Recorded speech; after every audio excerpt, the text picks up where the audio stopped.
I think it's about time I tell him. I got a confession. Last night the Bible spoke to me, and I won't keep it secret. I'ma tell you what was told to me, like who I'm supposed to be and who to have close to me. For 400 years, I had the wrong people holding me. They like, hey man, where you been? Man, I've been with my Israelites and I've been getting it in. I got my beard on me, I got my friends on me, and if you ain't keeping no law, you ain't my friend. I've been keeping laws, man, I've been keeping laws. I've been keeping God laws. Man, I've been keeping laws. Man, I've been keeping laws. Man, I've been keeping God laws. Sometimes it's hard, I look up and say, why was I procreated? Then I gotta sit back, like, why was we advocated? According to Deuteronomy, it's cause we broke the law. So black Hispanics and Indians, it's time we keep them all. They can't stand how I look, or more or less what I stand for. You see that fade is all in our book, and now they trying to reach for my hand though, because they know their time is near. No spirit of fear, and not just February, it's Black History all year. Step back and we glaze off and look at this generation. All this anticipating, still waiting on respiration. And just because we dark, don't mean we're the same person. I can't make you repent, but I can promise you it's worth it. They like, hey man, where you been? Man, I've been with my Israelites and I've been getting it in. I got my beard on me, I got my friends on me, and if you ain't keeping no law, you ain't my friend. I've been keeping laws, man, I've been keeping laws. Hey, Shalom. Sorry about that, Israel. We'll do another mic check real quick. We had issues with the camera. We almost getting ready to start here shortly. If you can hear us, type yes, please. If you can hear us, type yes. Mic check. Mic check. Check. 1, 2. Hey, you guys with these emojis, man. It's funny. Our brother's dancing. Another brother, look, he rapping. He got his clipboard like he rapping. Yeah, it's a clipboard like he rapping, because he was doing this, holding the clipboard. Y'all brothers with the emojis and something else. All praises.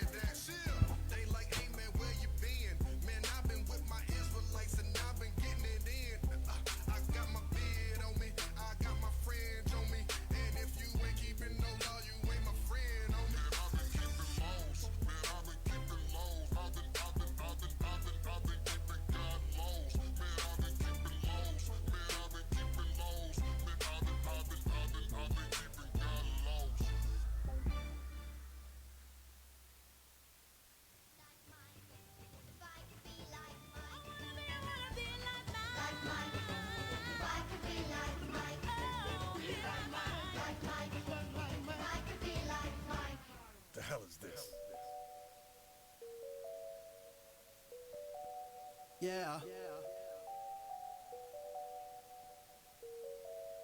Yeah. I say I don't wanna be like Mike. Shalom, shalom. Good morning. Welcome to our daily bread. We're going to get started here. Good morning. Good morning. Where's my reader at? You know we got to go through that. We're not a hate group deal, because there's haters out there. So we got to remind them one more again. We ain't no hate group. Can't be a hate group. I love my brothers. I love my sisters. That's right. Everybody else, though, Don't care nothing no about comment. But I don't hate you, though. Just don't care. I don't Israel hate you. United in Christ is That's not what I'm talking affiliated about. Let's go ahead with and read any that. other Israelite group. We are not a hate group. non-violent, We are not Bible-based affiliated with movement. any other We do Israelite not group. advocate Israel or United in Christ condone is a any acts of non-violent violence Bible-based against any movement. race, We do not ethnicity, advocate or or gender. condone any acts We of violence advise against any that if race, anyone hears ethnicity, or or knows gender. of any We plot advise to that cause if harm anyone to hears anyone or knows of or any to break plots the laws to of the cause land, harm to you anyone must or to contact break the the proper laws of the authorities land, you to must bring contact the awareness proper to any authorities possible to threat, bring as awareness stated to in any Leviticus possible threat, chapter 5, as stated verse in 1. Leviticus chapter 5, verse 1. That's right. That's right. Hey, do we do a mic check, sound check? Can everybody hear us one more time? I'll make sure everybody can hear us. The mics is good. Just type yes, please. All right. Yeah, they were typing yes. They type yes? Okay. Earlier. Thank God it's Friday, right? Thank God it's Friday. Now, I know it's early, so some of us is on our way to work or got to work. But still, though, after this, we're going to be off, and we're going to enjoy the Sabbath day I'm looking forward to that. Right? How about you, officer? Oh man, I was so happy. I thought yesterday was Friday, so I was kind of upset when they was like, "Hey, come You was work." trying to start it early, huh? You ain't starting no new doctrine or nothing like that, right? Nah, the Thursday nah, Sabbath, huh? nah. Okay, all right. Well, make sure. Heck nah. I don't want to Uncle Phil you and throw you out right now. No sir. But thank God it's Friday. Sabbath rolling in. Can't wait. Oh, we didn't even tell them who we are. Where we from? I'm yes, Officer sir. Ophir with IUIC Bakersfield. I got a couple officers with me today. Officer Mattathias. And I don't know if you can see it because he ain't even on the camera. Officer But he's right. Haziel. He's right next to me though. He's right next to me, Officer Haziel. We got Soldier Shim over there running IT, and we had to. If y'all been following us, we had to replace Soldier Yakov as a cameraman. Dang. That brother just can't live. He just he was. I told y'all he was on probation, so we got to fill in today, brother Chris. So we gonna see how he do. Yakov. Now he has some exams and stuff he had to take in school, so he couldn't make it today. But I don't know because the old saying in like sports is you can't make the club in the tub. Like if you hurt, you can't make the team. Dang. So if you not here and Chris is doing a good job, I might. By default. You try to show up, the door may be locked on you. Like, nah, this is for staff only. You can't get in. Dang. My man, he getting God on his day off. On his day, yeah. How you get fired on your day off? Hey, that's how it roll. That's how it be. He was building clubhouses or something. Hey, the Lord is looking for the best, right? So same here. I'm looking for the best. Okay, let's see some of this. Okay, all right. So today, the title of the class, though, today is Conquering Your Fears. And listen, don't act like y'all ain't never been afraid of nothing. Everybody's been afraid of something at some point, but then they get in the truth. Man, I ain't never been afraid. I ain't afraid of nothing now. Right, 10 feet tall. Hey, but did you tell your mommy in Israelite? Well, not yet. I'm trying to see. Oh, okay, but you ain't afraid of nothing. Right, you ain't Okay, afraid I of see nothing. how it is. Mm-hmm. Yeah. So conquering your fears. By the end of today, Lord's will, y'all gonna be able to face y'all fears and like, man, that's nothing. I know exactly how to overcome that thing. So that's the goal of today's class. With that being said, we gotta send up prayers, right? That's right. And after we send up prayers, I want y'all to, for those that ain't scared, right? If they ain't scared, let us know what are some of the things you was afraid of growing up or now. What do you battle right now? What's some of your fears right now? Some of us have fears, and I'm gonna start off with a little story time today after the prayer about what my fears was. I told y'all the story, but we're gonna get into that little story time and then we're gonna get it in. All right, Israel? With that, let's go ahead and stand up and face the east, send up some prayers.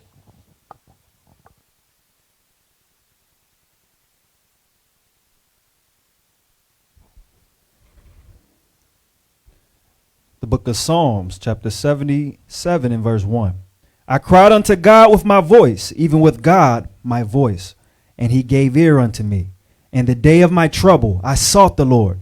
My sword ran in the night and ceased not. My soul refused to be comforted. Our Father who art in heaven, hallowed be thy name. Thy kingdom come, thy will be done on earth as it is in heaven. Give us today our daily bread. Forgive us our trespasses as we forgive all those who have trespassed against us. Lead us not into temptation, but deliver us from evil. For thine is the kingdom, the power, and the glory forever, Lord. We come before you and we ask, Father God, for mercy. We ask for mercy in the time of this pandemic, Lord God. We ask for mercy, Lord, for all those that are sick in their body, Lord God. We ask for mercy, Lord God, for all those, Lord God, that are pregnant, Lord, that you would allow them to bring forth healthy children and that you would bring forth a swift and speedy recovery to those that are sick, Lord.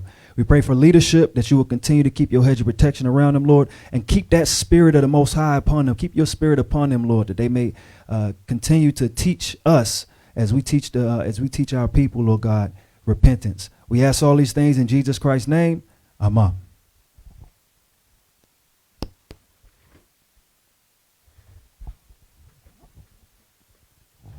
All right. As usual, I got a lot of scriptures to go over, so I'm definitely going to try to keep this under 2 hours for sure. If not, I have to cut it short. But conquering your fears. What are some of your guys' fears? Let's see. Did anybody write some? What are some of you guys? See, they scared to write. Yeah, I was scared.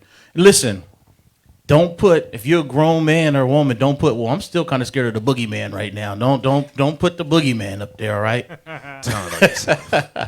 What are some of the things that you guys fear growing up or right now in the truth?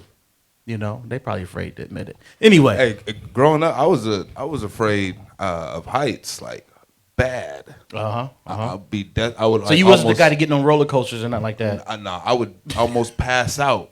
I'd be so afraid of heights. You know, I kind of stand up now, but I still like.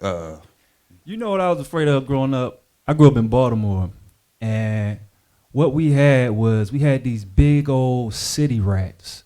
Like the rats was bigger than cats. So like, you know, if you had to take the trash out like in the middle of the night or something like that. You knew it was. You knew like that. You like, was going to run into one? You was going to run it. Like they was like congregating around the trash can. You know what I'm saying? Like this my time. Like you had your chance. No, it's dinner time. They ring, you know, it's like you ringing the dinner bell. You know, they like, oh, you know, it's like they at a restaurant and you the servant bringing them. That's what I was afraid of, man. Them city rats, man. Dang, they was bigger than the cats. Yeah, we ain't got nothing like that over here in California, man. We got little ones, but not no big rats like that size of the cat. What is this, Master Splinter or something? Like what's some kind of for real. You was dealing with Master Splinter, man. Wow, okay. Well, I'll tell you mine. You know, so here's my little story time. Right, I'm gonna tell y'all when I first got into the truth. I always had a fear, believe it or not, of speaking in public. You know, being like seen or have to give a speech or talk like that. I was always somebody who liked to work from behind the scenes. So let me tell y'all a story back when I first came into the truth. I watched the videos. That's how I found IUIC. I was like, man, I like this from the screen. I want to join. I want to be a part of it. The brothers that go to camp, man, that's a great thing. But I don't want to do that. I don't want to be reading. I don't want to be teaching. I don't want to be nowhere near that camp, but I like watching the videos and I want to be a part of it. So I joined. Okay. You know, I get the call back and stuff. And then after a couple of months, they was like, hey, we're going to go on a flyer mission at, I forgot what movie it was, but we were going to go to LA. So I had to meet the brothers in Los Angeles. Now, this is my very, very first time meeting anybody in IUIC. So this is the very, very first meeting.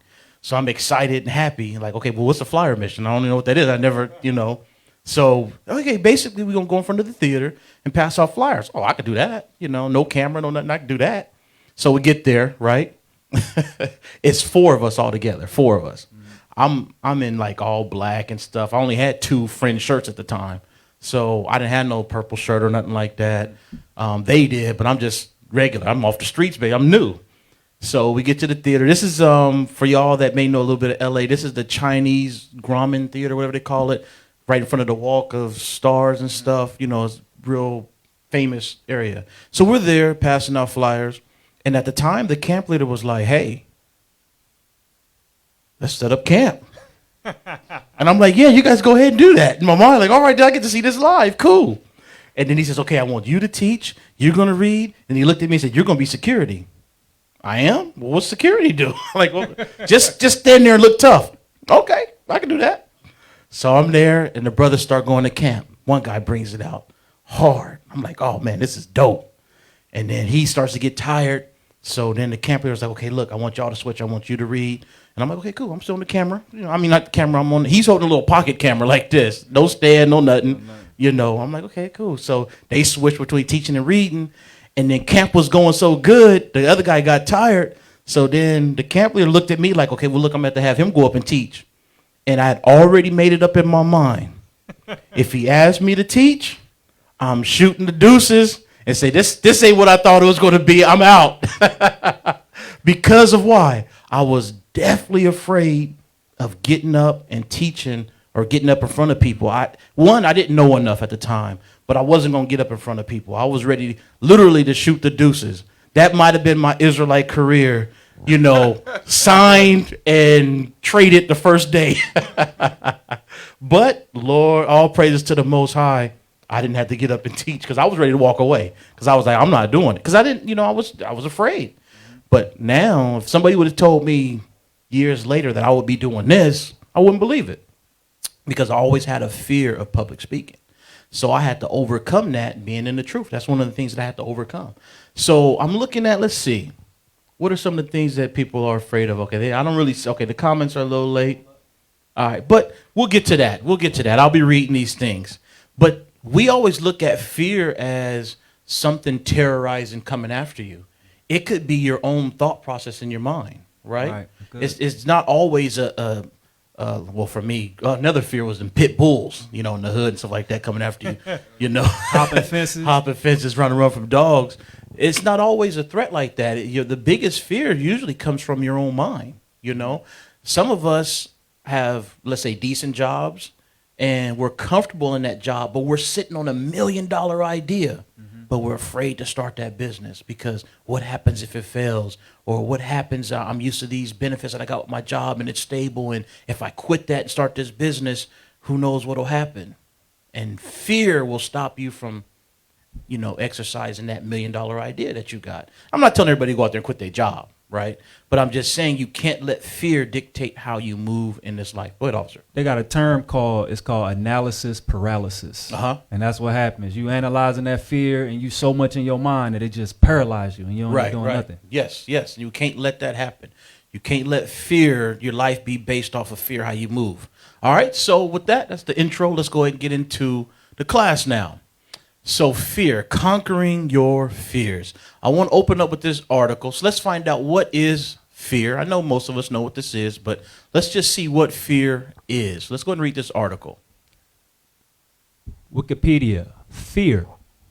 Fear is an emotion induced by perceived danger or threat, which causes psychological changes and ultimately behavioral changes, such as fleeing, hiding, or freezing. See, now let's stop right there. When the fear hits you, your body has the natural reaction of three things, whether it's fight, flight, or fight or flight. Sorry, Fight or flight. Fight, flight, or freeze.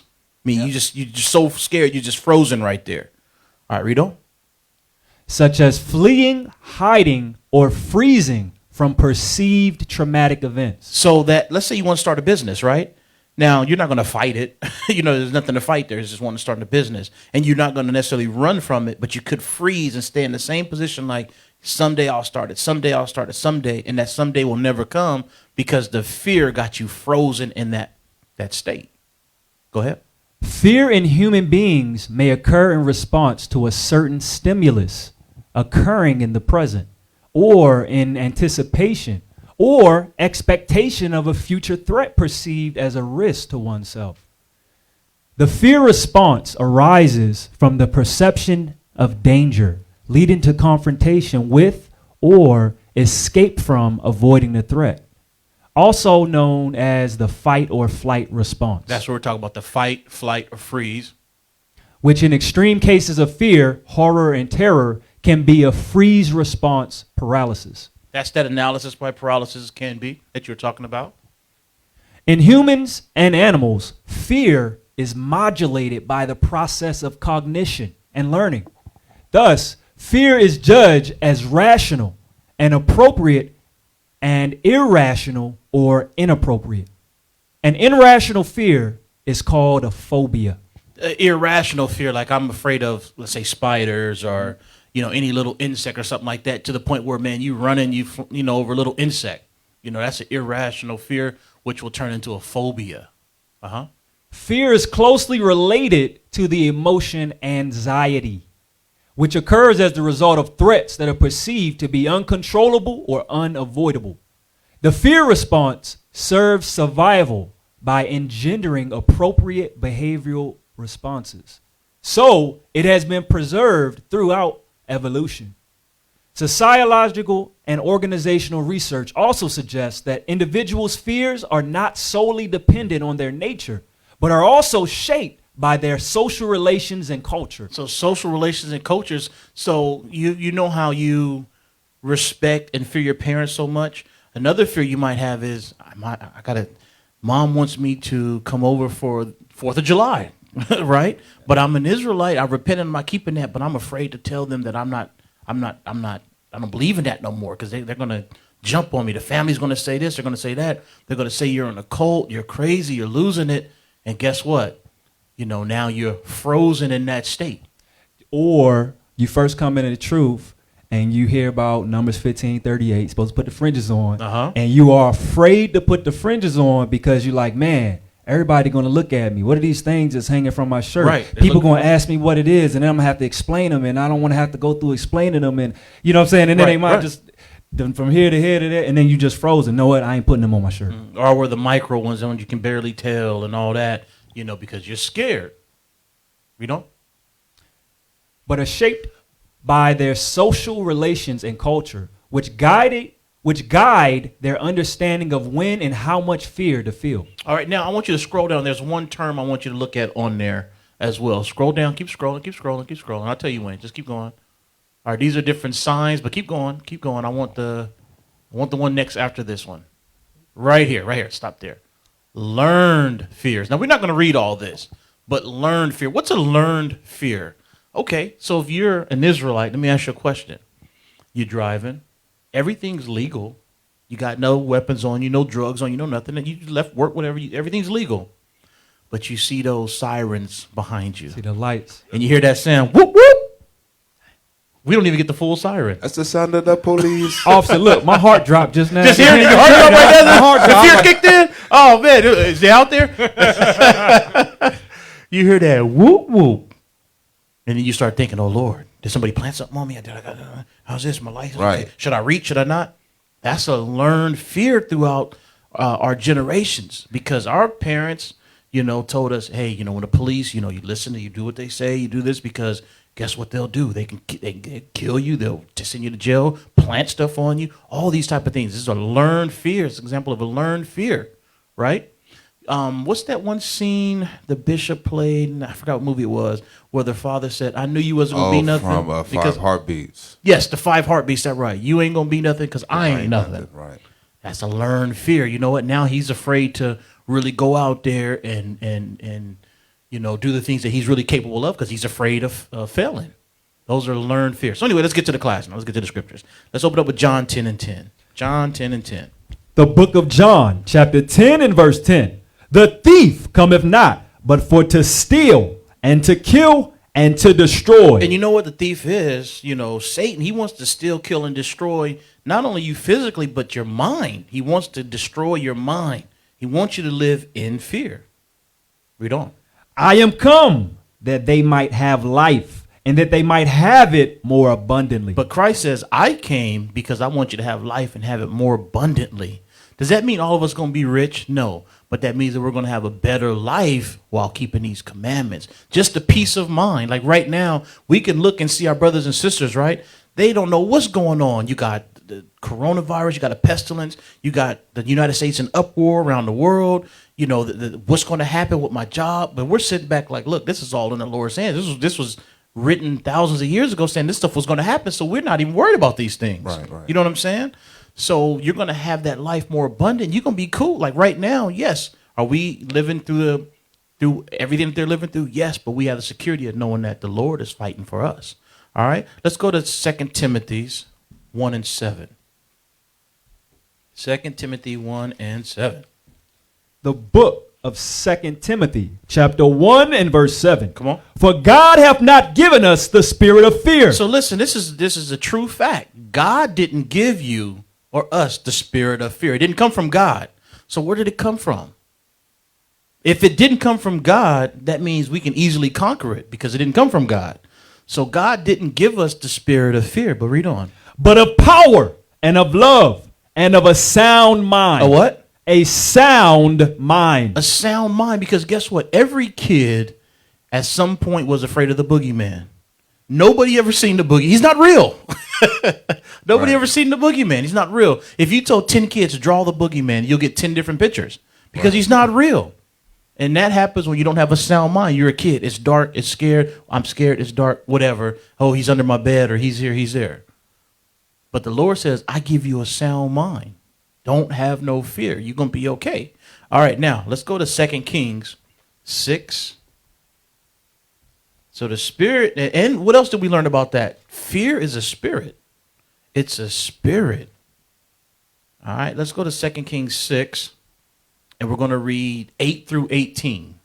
The book of 2 Kings, chapter 6 and verse 8. Come on. Then the king of Syria warred against Israel and took counsel with his servants, saying, in such and such a place shall be my camp. And the man of God sent unto the king of Israel, saying, beware that thou pass not such a place, for thither the Syrians are come down. And the king of Israel sent to the place which the man of God told him, and warned him of, and saved himself there, not once nor twice. Therefore, the heart of the king of Syria was sore troubled. So he was sore troubled because he's like, man, I'm trying to get Israel. I can't get to them. They seem to escape every place I go. And he called his servants and said unto them, will ye not show me which of us is for the king of Israel? And one of the servants said, none, my lord, O king. But Elisha the prophet that is in Israel telleth the king of Israel the words that thou speakest in thy bedchamber. So he's like, look, how do they know? Why are they always one step ahead of us? Hold on, Mattathias, take over reading for a second. Yes, sir. Read that last scripture one more time. Verse 12. And one of his servants said, none, my lord, O king. But Elisha, the prophet that is in Israel, telleth the king of Israel the words that thou speakest in thy bedchamber. So Elisha being a prophet, the Lord told him, hey, they're going to come here, they're going to go there. So the king is like, how the hell is he knowing like every move that I make? We can't get to him. Now, read on. Verse 13. And he said, go and spy where he is, that I may send and fetch him. And it was told him, saying, behold, he is in Dothan. Okay, so that's where Elisha is. Let's go get him now. Let's see how he's going to go get him. Come on. Therefore sent he thither horses and chariots and a great host, and they came by night and compassed the city about. So they snuck up on him at nighttime. Read on. And when the servant of the man of God was risen early and gone forth, behold, a host compassed the city, both with horses and chariots. And his servant said unto him, alas, my master, how shall we do? So they're like, Elisha, we're surrounded, man. What should we do? How are we going to do this thing? What's going on? We're surrounded. Now watch this. And he answered. Now remember, this is a great host that's camped around them, horses, chariots, a great army, all right? Read on. And he answered, fear not. Say what? Fear not. Elisha said, don't even fear that. Come on. For they that be with us are more than they that be with them. So they're thinking like, what the Elisha's tripping? I'm counting. There's a handful of us, and I see this great army surrounding us. What are you talking about? There's more with us than with them. They thinking he's bugged out. But watch this. And Elisha prayed and said, Lord, I pray thee, open his eyes that he may see. And the Lord opened the eyes of the young man, and he saw, and behold, the mountain was full of horses and chariots of fire round about Elisha. So Elisha makes his prayer and says, say you're Elisha, pray that Ophir can see what's here with us. So now I'm able to look, because at first I just seen their army. Now I see the Lord's army behind them, surrounding everybody, and they got like fire and everything, and I'm like, oh damn, well let's do this thing then. Right. You know what I'm saying? Right. And what does that tell us about our life right now? You think that you're surrounded by whatever it is that's fearing you right now, but guess what? There's more with you. The Lord's with you than whatever it is that you're afraid of. You just can't see it, but you have to know that is there. So you may think, I'm afraid to tell my parents about this, or I'm afraid to say this, or I'm afraid to really tell my wife that ain't keeping no commandments, or my husband ain't keeping no commandments, that if you don't, then look, we can't be together because, light can't mix with darkness, so forth and so on. But you're afraid to do that. But you have to understand the Lord is right there, and he's going to strengthen you in your time of need. But just because you don't see it don't mean it's not there. So Elisha made that prayer to open the eyes of the young man so he could see. So once he seen that, then he was like, man, had no more fear. Let's go over to 18. Verse 18. And when they came down to him, Elisha prayed unto the Lord and said, smite this people, I pray thee, with blindness. And he smote them with blindness according to the word of Elisha. So now what does that say? Not only is the Lord's army surrounding each and every one of us, when we say a prayer, the Lord hear that prayer and he's going to go into action. The Lord protected them. He smitten them with blindness. Now, when you read on, they had a chance to get him, but they ended up letting them go. But the point is, The Lord is right there with you, no matter what problem or whatever it is that you think is that's bringing the fear onto you. You're good, but you just have to, understand that just because you don't see it, it's there. The Lord's right there with you, just like he was with Elisha. Now let's go to Isaiah 41. And we're going to read verses 10 through 13. The book of Isaiah, chapter 41 and verse 10. Fear thou not. So what? Fear thou not. Okay, so fear thou not. So don't have no fear. For I am with thee. The Lord is with you. The Lord's with you. So if there's something that you're afraid of, one thing you have to understand, the Lord is with you every step of the way. As long as you're keeping the commandments. You keeping the commandments, you got the Lord right there with you every step of the way. Come on. Be not dismayed, for I am thy God.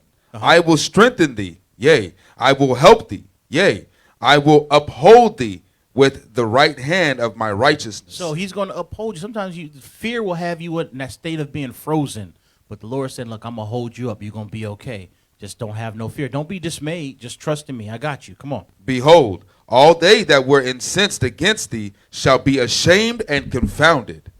They shall be as nothing, and they that strive with thee shall perish. So think about that. Those that strive against us right now, it looks like they may be winning or they're on top or they got power, but the Lord's saying, eventually I'm going to bring them down. But understand that even though it may be more physically you could see right there against you, whether it's your family, your friends, work, people on the job, they treat you different now because now you're wearing skirts and you're not going to happy hour with them no more, or you're not hanging out, and you're making all these changes and they trying to ostracize you, make you feel like you're by yourself. The Lord's like, look, don't fear none of that. I'm right there with you. And guess what? They're going to be confounded in the end. Come on. Thou shalt seek them and shalt not find them, even them that contended with thee. They that war against thee shall be as nothing, and as a thing of naught. For I, the Lord thy God, will hold thy right hand, saying unto thee, fear not, I will help thee. So what we learn, is no matter what situation we're in, we're keeping the commandments. The Lord is right there with us. Now, you might not be able to see him. Obviously, well, if you tell me you've seen the Lord, I'll be like, okay, yeah, all right, we got one bugged out. But look, you're not going to see him, but he's right there. He's right there. He was right there with our forefathers. He's going to be right there with you as you go through whatever issues that you fear. Let's be honest. None of us is going to get chased by no boogeyman and nothing like that. The things that we fear is usually from other men or other women or family or friends, other people. And so why would you fear men more than you fear God? When you have a sound mind, you wouldn't fear man. But when you have learned fears, like we read earlier, right, that's been handed down, you'll start to fear man, and you wonder why I fear man. Why do I fear the police? Why is it that we're born fearing the police? It's because, that was handed down. And, now you're trying to break those things, and it can be hard, Let's go to the next. Something you was going to say, officer? No. You ready? Yes, sir. Okay, let's go to 1 John 4:18. And everybody out there, can y'all still hear us good? I want to make sure y'all can hear us. We're having little issues with the mic. Right? If you can hear us, just type yes. One more mic check. I want to make sure we're good. We're having little issues with the mic. Little technical difficulties this morning. But I think we're good now. Let's go to 1 John 4. And let's read verse 18. The book of 1 John, chapter 4, and verse 19. 18. Verse 18. There is no fear in love. So when you have love, and what is love? We learn that love is, the keeping of God's commandments, So if you're keeping God's commandments, there's no fear in that because, once you keep the commandments, the Lord, at that point, he's your protection, your refuge, your rock, your guide. So if he's your protection, your rock, your guide, what is there to fear? There's nothing to fear. Does that mean you're not going to have some ups and downs in your life? Of course you are going to have ups and downs in your life, but nothing will confound you. Nothing will consume you. You're going to be okay. Now, we got to learn, we're going to have issues, in this life. What you going to say, officer? I was just going to say, because the playbook. So, Yeah. Of course, you're going to run into difficulties, but the playbook, so there's really nothing to really fear like that. You got the script. You know Exactly. that in the end you're going to win. Exactly. Right? You're going to win in the end. Yeah, there's going to be some bumps and bruises, but you're going to win, Where do we leave off at? The There's book no- of yeah. verse 18. There is no fear in love, Uh-huh. but perfect love casteth out fear. Perfect love. What makes us perfect? You learn that in Psalms 19 and 7, keeping these commandments. That perfect love, when you keep the commandments, makes you perfect, converts you, right? And there's no fear in that. Come on. Because fear hath torment. He that feareth is not made perfect in love. You know, fear has torment because you'll be so scared of nothing. As a kid, I use the boogeyman for instance. You be so scared of the boogeyman that night that you gotta pee, and you'll hold that in all damn night to the point of someone peed on themselves. Someone peed on I'll themselves. take Yeah. the whooping from mama. I'll take I'll that take whooping. mama's whooping Over the boogeyman. over the boogeyman. Man. Hey, yo, remember 'Cause you fear used got to you try like to take that. the trash out and you used to dart to the trash can and Oh, hurry up man. and get back before Yes. the boogeyman would catch Yes. you at nighttime? But again, All I that. told you, I wasn't scared of I was scared of those rats. It was the rats. That's why I darted to the trash can. Hey, those rats must have been really something. Them Baltimore rats ain't no joke. Yes, sir. Let's go to. We finished that scripture. Yes, sir. Let's go to Psalms 34, 3 through 8. Psalms 34. Remind me not to go to Baltimore, okay? They like that in New York, too. New York got them rats, too. Damn. Psalms 34, 3 through 8. The book of Psalms, chapter 34 and verse 3. Oh, magnify the Lord with me, and let us exalt his name together. So, that's what we got to do. Let's magnify the Lord. You know how we magnify the Lord? By living right, but we're so thankful because he woke us up, one, right? But we're thankful because the same Lord that helped Moses and all of us flee from Egypt and helped Elisha, helped Elijah, helped all the prophets from David to Solomon, that same Lord is our protection too. Isn't that a reason to magnify him? Yeah, it is. The greatest book, the greatest thing ever written, the greatest Lord, greatest everything was made for us. The Lord, he's our rock, our refuge. So if he's behind us, what is there to fear? Nothing. So let's magnify him together. Now read on. Verse 4. I sought the Lord, So we must seek the Lord. and he heard me, And guess what? When you seek the Lord, he will hear you. Come on. and delivered me from all my fears. From all of them? From all my fears. See, the Lord said he will deliver you from all your fears, no matter how great, no matter how small they are. He will deliver you from all your fears. Come on. They looked unto him and were lightened, and their faces were not ashamed. This poor man cried, and the Lord heard him and saved him out of all his troubles. So this poor man, that poor man could be you, or this poor woman, that could be you. And guess what? The Lord will save you from all your troubles. As long as you are within these commandments, keeping them and living for him, he's got your back. You're going to be good. The angel of the Lord encampeth round about them that fear him. Just like with Elisha, the angels of the Lord camped around them. They camped around us. And delivereth them. Uh-huh. Oh, taste and see that the Lord is good. See that? You got to taste that the Lord is good. He's good. He's good to us. He's a great God. It looks like, well, damn, he's punishing us hard. We're on the bottom, but we earned that. Sometimes you earn your punishment, and we earned this one very well. Yeah, we did. We earned it. We went against him, time after time after time. When you read Isaiah 30, it talks about how rebellious we are. When you look at the Bible, we went against this. This is what the Bible's about. How many just us going against him time after time after time. But guess what? He didn't give up on us, and all praise to the Most High. He didn't. Read that again. Go. What you gonna say, officer? I was just gonna say, it's just like everybody had, or I should say everybody, but most people have that one child that's just rebellious as hell. It's like, what's wrong with you? And you earn every butt whooping you earned get. it. You earned it. And we did that. Hey, I remember my mom. I was the only boy, right? And I was a terror in the house. And there was a couple times where I really didn't do it, but I had this reputation. So, I would get it, and then I'd be like, but Mom, I really, really didn't do it. And she said, well, I'm whooping you for something you got away with earlier. See? Oh, wait a minute now. GP This ain't you can't do that. You know what I'm saying? You didn't catch me. Where we leave off? Verse 8. The book of Psalms, chapter 34 and verse 8. Oh, taste and see that the Lord is good. Blessed is the man that trusteth in him. You'll be blessed. If you trust in the Lord, you'll be blessed. There's nothing to fear. You're going to be all right. Don't fear. Whatever it is, don't be afraid to start that business. Don't be afraid to tell your family what you believe in. Now, use wisdom at work. Don't go out there and say, you know what, damn it. I'm an Israelite at work. You know what I'm saying? Don't call me black no more. Don't do that at work.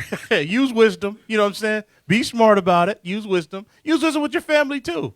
But don't be afraid to address, what you believe in, right? Don't be foolish. Yeah, don't be foolish. I was foolish in the beginning, Let's go to Galatians 5.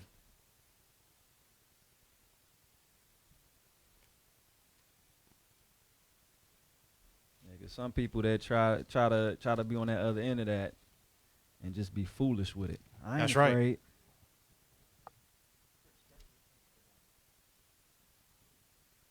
Galatians 5, sorry about that, 22 through 25.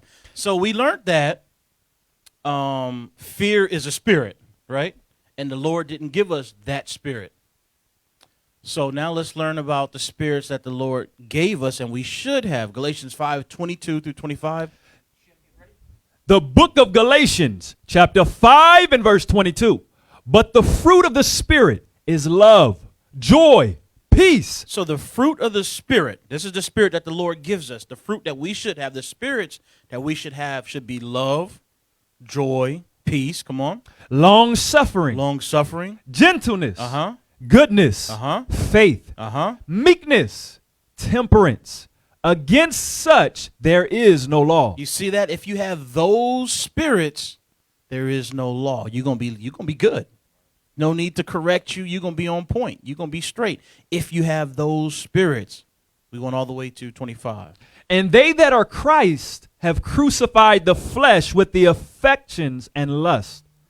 If we live in a spirit, But if we live in the spirit, let us also walk in the we spirit. got to walk in the spirit of those things, right? Not a spirit of fear, but the spirit of those 9 attributes. So let's look at those attributes. Now, check this out. If you got a pen and paper, right, here's a chance. I'm going to precept these up for you, help you out. You don't have to put them in your Bible. If you like them, you can. If you don't, your choice.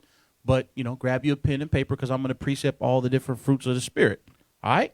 So let's get into that. The first one is love. Now, I'm not going to show them. I didn't pull up the definition of love, so I don't want them to see that, Shim. They can't see that, right? Okay. Because they're going to tell you love is the feel-good, hugging, touching, and emotions and all that. But let's look at what God said love is. This is the spirit that we should have.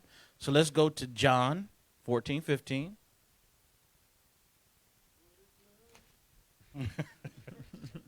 John 14:15. The book of John, chapter 14 and verse 15. If ye love me, keep my commandments. So what do we learn about that? This form of love. It's a what? It's an action. It's not an emotion or a feeling. It's an action. He says, if you love me, you must do what? Keep my commandments. Guess what? Keeping the commandments is an action. It's not just, hey, I keep the commandments now. No, you have to physically put fringes on your shirts or your skirts. You have to physically stop wearing certain clothes. You have to physically stop eating certain foods. It's an action, right? So the Lord says, if you love me, you're going to have these actions to prove that you love me. So what is love? An action. And love is also, let's go to 1 John 5 and 3. So it's an action. The book of 1 John, chapter 5 and verse 3. Come on. For this is the love of God, So now this is the definition of love. So it's an action, but this is the definition of love. Come on. that we keep his commandments. You see that as actions. We keep his commandments. And his commandments are not His grievous. commandments are not grievous. Chris, what you said was, it was what, conditions? It's conditions. Yes, love is conditional, right? So keeping the commandments, that's love. All right, let's go to the next spirit, which is joy. Let's look at the definition of joy. The definition of the word joy. Let's pull this up so they can see it, soldier. Definition of the word joy. Collegiate definition. The emotion evoked by well-being, success, or Wait, so joy, now that's an emotion. Emotion invoked by well-being. Things is going good. You're going to have joy. Imagine when your children were born. How did you feel? What was that emotion behind that? It was joy. Guess what? When you found out you're an Israelite, what was behind that? It was joy, right? So it's a feeling. Come on. the emotion evoked by well-being, success, or good fortune. or by the prospect of possessing what one desires. So now look, that's joy. So now let's get to a couple of scriptures with joy. Let's go to Proverbs 23:24. The book of Proverbs, chapter 23 and verse 24. The father of the righteous shall greatly rejoice, and he that begetteth a wise child shall have joy of him. You see that? Read it again. The what? The father of the righteous shall greatly rejoice. So when you have children that are keeping the commandments, that's what righteous is, keeping the commandments, right? You shall greatly rejoice because guess what? You're not worried about your children going out there doing drugs. You're not worried about them being in gangs. You're not worried about them prostituting themselves, defiling themselves sexually in other type of ways, right? Because your child's keeping the commandments. They're righteous. So, yeah, you're going to rejoice off that. How many of our friends or family have children that's out there in the world and they like gone? We see that all the time, right? Gone. But us, our children, we like, look, we're good with that. We're good with our children. We there's a lot of safe, we feel safe with our children. Like, Absolutely. I'm not up late at night worried, like, man, I wonder what they're doing. You know what I'm saying? Mm-hmm. You're rejoicing in that. Read on. And he that begetteth a wise So child if you have a wise child, one that keeps the commandments, shall have joy of them. that feeling you have. So what's joy? It's that feeling that you have when you feel like, like this is going good. You know what I'm saying? Things is good. I'm not worried. Nope. You look at the feeling that David had when he was on his deathbed and Mm-hmm. he told Solomon, do these things right here and be a man. He was able to die in peace because he knew he left him an avenger, somebody that was keeping the commandments. Now, did Solomon mess up? Yeah, he did. But overall, who wouldn't trade their life to be Solomon? You know what I'm saying? Grew the king. Who wouldn't like to have their son to be Solomon? So now let's go to Proverbs 12:20. The book of Proverbs, chapter 12 and verse 20. Deceit is in the heart of them that imagine evil, So when you imagine evil, you want to set somebody up. There's deceit in your heart. Come on. but to the counselors of peace is joy. But if you counsel about peace, like, you know what, you got to let certain things go.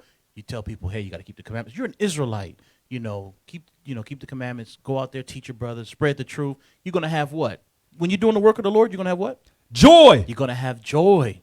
So that's another thing that we have during this time of pestilence. Right now, you look outside right now, our people don't know what to do. They're afraid.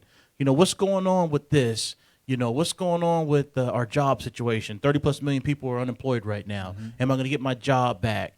I went to a couple of strip malls around here just driving by. I was going to the store, and some well-known national brand stores, I seen boards on the window. Yeah. They're not coming back. No. So our people are afraid. But us, guess what I have right now during this time? I have joy during this time right now. Because I'm Absolutely. seeing prophecy come to life. You know what I'm saying? I'm like, man, this is great. This is the best time to be alive. You can walk outside and see scriptures being fulfilled. Mm-hmm. No time in history have you seen the world shut down the way it is right now. No. Over supposedly a flu. You know what I'm saying? And it's not just, and when you said the whole world, The it's whole not world. just like one city or just the United States or just that. It's the whole world. Yes. That's shut down. Have y'all ever thought, I seen in the news, I think we were all discussing this the other day, that the European country, this is America's closest allies, saying anybody from the U.S. can't fly here, can't come here. Mm-hmm. They shut off travel. that. Did you see that? Yeah, I seen that. They shut off travel from Americans going to their country. Think about that. It's supposed to be the world's superpower, and you can't fly to UK or whatever. That's- Listen, we don't want you here. Y'all sick. Y'all got the corona worse than everybody else. Man. That's literal prophecy coming to pass right there. Yes, it is. Yes, it is. But we're not afraid, but the world's afraid right now. Let's go to, we finished that? Yes, sir. Let's go to Sirach chapter 1. Sirach chapter 1, and we're going to read 12, and then we're going to drop down to 23. The book of Sirach, Ecclesiasticus, chapter 1 and verse 12. The fear of the Lord maketh a merry heart and giveth joy. You see that? The fear of the Lord. Now, if you want to know about fear, I always talk about this. You can learn what does it mean to fear the Lord by reading Sirach chapter 2, verse 15 on down. That teaches you how to fear the Lord. But let's go here. 12 one more time. The fear of the Lord which is obviously keeping the commandments, doing what's well-pleasing to him.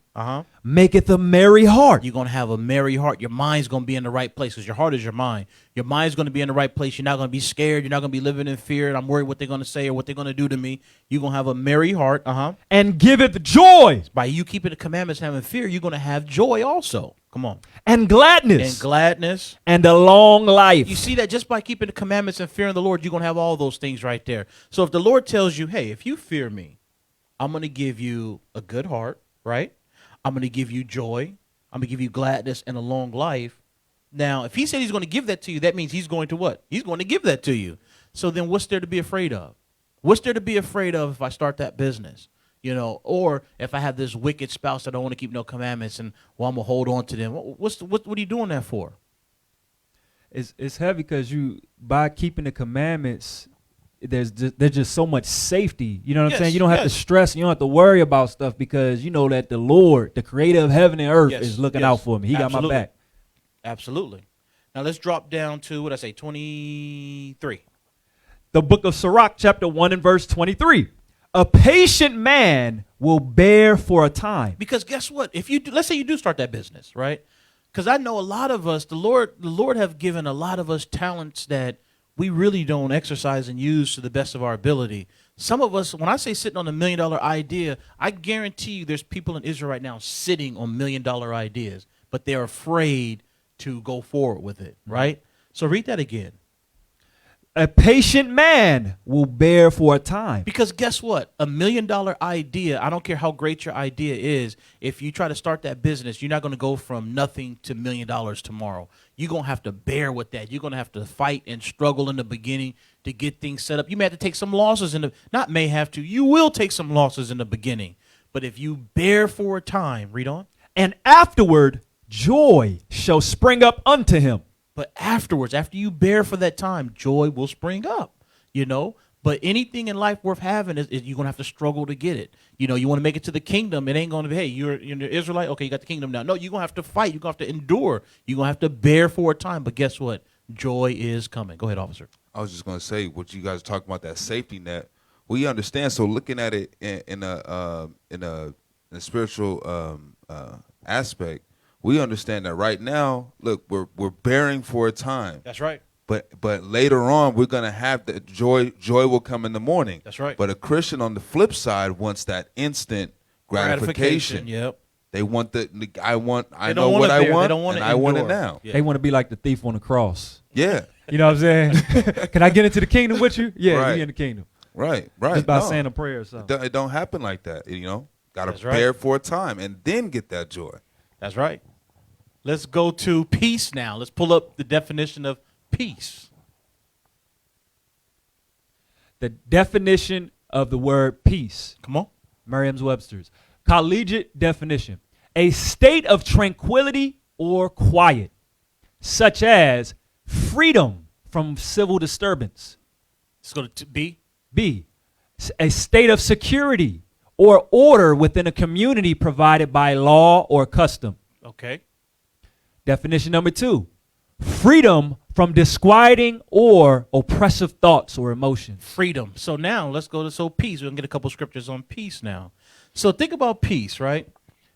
I'm going to give you an example. What's peace? What's peace? You come home from a hard day's work.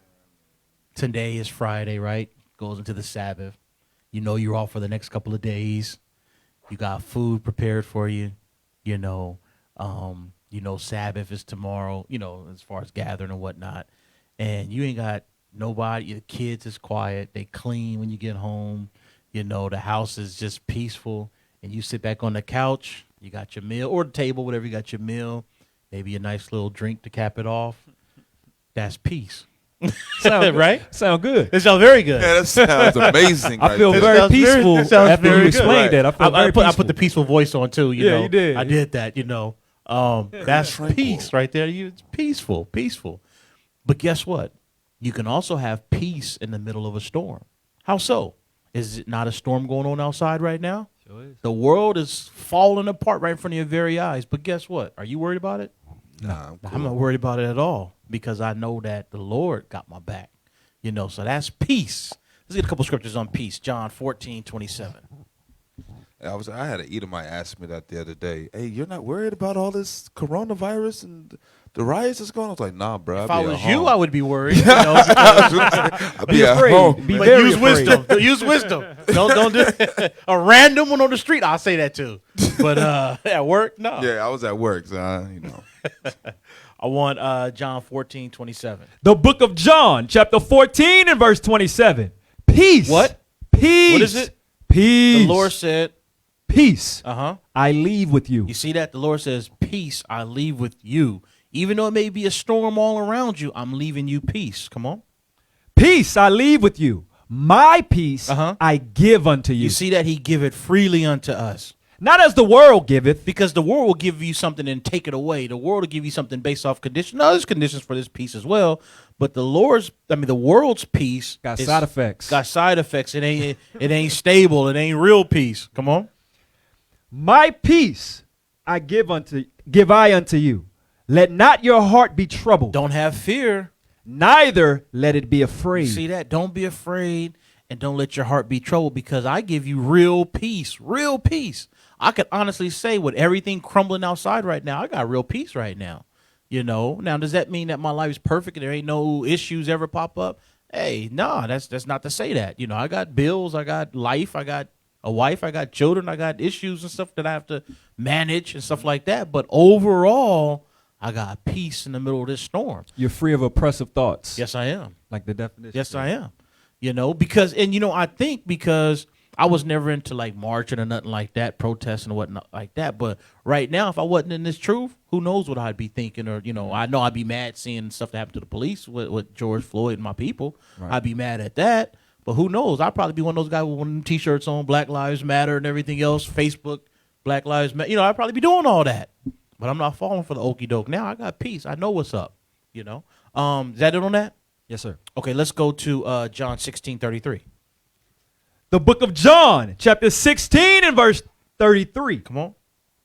These things I have spoken unto you, that in me ye might have peace. See, the Lord, this is red writing. This is Christ speaking himself. He said, these things I have spoken unto you, that ye might have peace. Why is the word might there? Because some of us won't keep the commandments.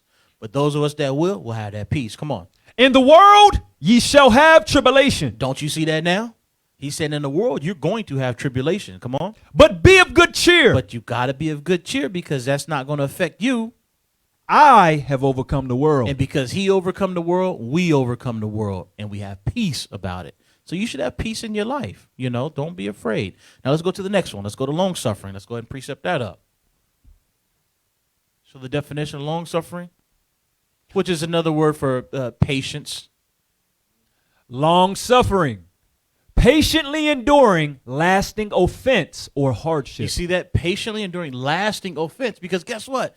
In the truth, the Lord says offenses shall come. And you want to react worldly to that offense that may come from your own brother, in the truth, or your own sister. But the Lord says we got to be long suffering. And guess what? He's long suffering with us. Look, from the beginning of time till now, he's been long suffering with us because we failed him time and time and time again. But this generation, in the last days, we're going to get it right. We're going to get it right. But he's long suffering with us. So guess what? We got to be just like our Father. We got to be long suffering with our brothers and sisters. All right? We got to be that bigger person. Let's get some scriptures on long suffering. Ephesians chapter 4, 2 and 3. Hence the word long. Long suffering. The book of Ephesians, chapter 4 and verse 2. With all lowliness and meekness, with long suffering, forbearing one another in so love. with all humility, lowliness and meekness, humility and long suffering, patience, doing what? Long suffering, forbearing one another in love. See that? With love, you're going to be forbearing one another. Like, okay, you know what? I'm going to be patient with this brother. I'm going to be patient with this sister. Come on. Endeavoring to keep the unity of the Spirit. That's why you got to be long-suffering, because you got to endeavor to keep the unity of the Spirit. Because guess what? We've never come together before, right? Throughout time, there's always been divisions with us. But now, this generation, this is in the last days, we got to endeavor to keep the unity. We got to truly come together for once under our commander, Jesus the Christ. That's right. All right? Come on. Endeavoring to keep the unity of the Spirit in the bond of peace. Of what? in the bond of peace. Because when you're long suffering and your brother or your sister finally come around, now you can have peace with your brother and sister. But it starts with being long suffering, right? It starts with being long suffering, having patience with them. Because at some point, somebody may have to have patience with you. You don't want them to give up on you, you know. There's going to be times where people do want to give up on you. But if they exercise long suffering, patience, they're not. And guess what? Y'all going to build a friendship, a bond that's endeavoring to keep the unity. And guess what? When you endeavor to keep the unity, y'all both do it. Guess what happens? Well, guess what comes from that? Unity. Right. And in unity, you're going to have peace. All right, let's go to the next one. Let's go to Romans chapter 5. And then we're going to read verses 3 and 4. Chapter 5, 3 and 4. The book of Romans, chapter 5 and verse 3. Come on. And not only so, but we glory in tribulations also, You know, we glory in tribulations, and we're going to know why. Come on. knowing that tribulation Because that tribulation, why we've been long suffering in this tribulation, worketh patience. it worketh your patience. It's going to build your patience. And that's why I remember there's every time somebody say, yeah, officer, you know, or I'm fasting or this or that, and I'm praying for patience. I look at them like, You sure? you're praying for patience? Now listen. Be careful now. Listen. If you want to be more patient, all praises. We all should be more patient. But understand this. The only way to get patience is what? To go through tribulation. So when you're praying for patience, what you're saying is, Lord, I need more patience, right?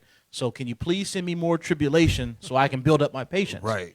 That's what you're asking for. Send me your So best. when you are asking or worst. praying for patience, know what you ask for. Exactly. Hey, Because you can only get it through tribulation. Come on. I was gonna say the way you test out the strength of a rubber band is to stretch that To thing. stretch it out. So you asking for strength, well, you gonna get stretched out. Man. I think people be saying that because they like the way it sounds. Yes. You know, it just a sounds. lot of people say things because they like the way it sounds. They like the way it sounds holy, you know. Yeah. So I'm trying to be more holy. So I'm going to pray and ask for patience. That's right. Hey, by thy words thou shalt be condemned. Though. Man. So be careful when you. Now listen. Don't be afraid to pray for patience. Now, everybody be like, I'm crossing that off the list. No. Don't be afraid to pray for patience. I mean, yeah. Don't be afraid to pray for it. I may not be praying for it with you, but don't be afraid. All right, don't be afraid. Where we at? Verse 3. And not only so, but we glory in tribulations also, knowing that tribulation worketh patience. Uh-huh. And patience experience. Patience brings experience because once you go through something, now you know, okay, I went through that. Now when somebody else is on the verge of going through, hey, you don't want to go that route. I've been there, I've done that. And now you got this experience that you can share with other people. All right? Come on. And experience hope. And experience brings what? Hope. Hope. And that all stems from being patient, long suffering. All right? So we got to be long suffering in this truth. That's one of the spirits we should have. Not the spirit of fear, the spirit of patience and long suffering. Now, let's go to the next one. Gentleness.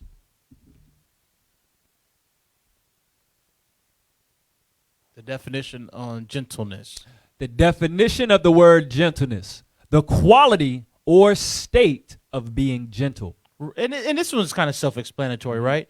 When you see a brand new baby, are you Right. rough with that baby? No. No, you being what? Ever so gentle. You're touching that baby softly. You're holding them firm so they don't fall. But you're being gentle when you brush their hair, you know, or grease them. You know, Judah, we grease the baby down. Coming in You know there, what I be like, "Oh, my wife, did you pull Put- Crisco Yeah, on?" but then- Put cocoa butter all on the Man, baby. we grease them down. Calm down with that. Throw them in a pot or something. Baby What's shiny going on? as hell, man. You know what I'm saying? like a brand new nickel.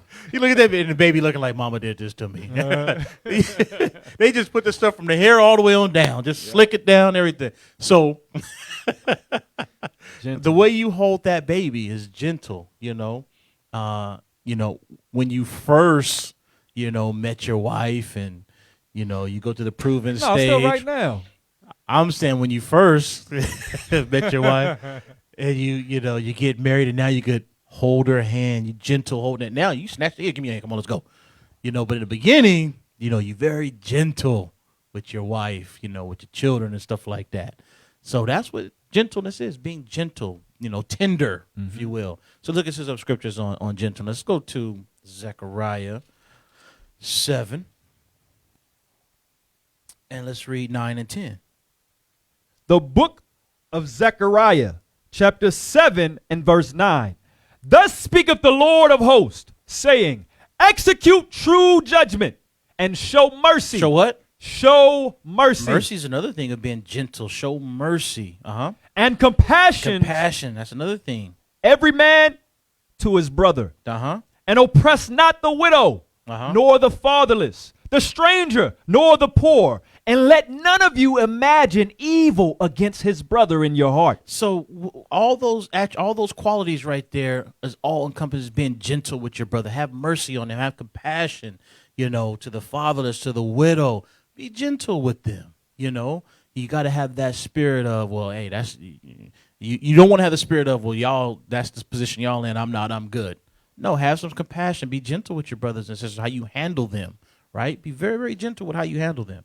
Now, some you have to be more stern with, but those you have to know who to be stern, real hard with, and those who not, because not everybody can take it. But everybody, not everybody, but most people need some gentleness. And sometimes when you first come into the truth, you don't want to hear that, oh, you wicked as hell. Oh, you still did. Well, it's my first day. I just found out I don't even know all the commandments yet. Right. Have some gentleness. You know what I'm saying? Have some gentleness. Let's go to Proverbs 15 and 1. Yeah.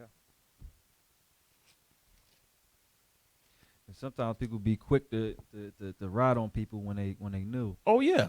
Forgetting how they was when they was new. Right. The book of Proverbs, chapter 15 and verse 1. A soft answer turneth away wrath. See that? A soft answer turns away wrath. But grievous words stir up anger. And that soft answer, you got to be gentle. And I'm going to tell you, this scripture works. Yes, it does. Because it worked on me. Yeah. Man, listen, I'm going to tell you, I can't remember what my wife did, but she did something and I was fuming. Oh, man, I was fuming. I was I ain't going to lie, I was out the spirit. I wanted to, I wanted to talk to her and pull out the Bible and I'm going to thump you up with this thing. And I wanted to. And I was like, you did this. I told you. And she was like, you know what? You're 100% right. I did it. I was wrong. I'll make sure it won't happen again. And I was like, and you.